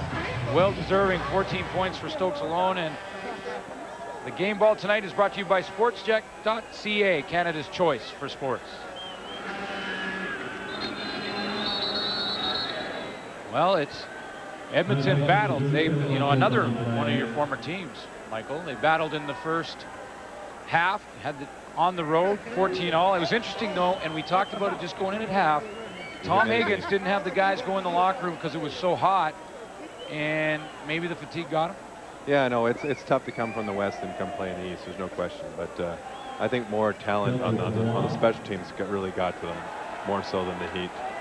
And I do a radio hit every now and then in Edmonton with the team radio, and there's a lot of critics of the Edmonton Eskimos right now in that city. Even though they came into this game at 4-1, they'll now drop to 4-2. But people saying that they really haven't beat anybody yet, and then they played in that BC game and really dominated that one. And they haven't had their starting quarterback, Jason Moss, in the lineup for 2 games now. They've won 1 and lost 1. Moss should be back next week. But there's a lot of critics in Edmonton, a team that or a city, I should say, that is tough on the team if it's not successful. Well, they got the Grey Cup this year, and it's important for them that they field a good team. They feel as they got a good chance to winning the West, and they want to start playing like they're going to do that.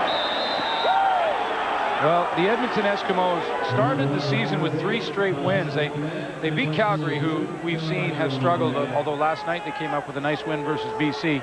Then they beat Ottawa and Toronto, and at that point people were saying, okay, you're 3-0, but you haven't beat anybody, and that's people saying that because I wouldn't disrespect Ottawa or Toronto or Calgary for that matter, because it's tough to win on any given night. But then they lost to Saskatchewan and then beat BC. So a lot of people in Edmonton, and tell me a little bit about, Michael, playing football in a city that is crazy about their football team. Well, for me, coming from the East, before Montreal got a football team again, it was unbelievable to go and play in an organization that was that keen on football. And it wasn't, it's the city. The city cares. And, you know, they care a lot about their football, their sports radio shows. Yeah, they'll be talking Eskimos.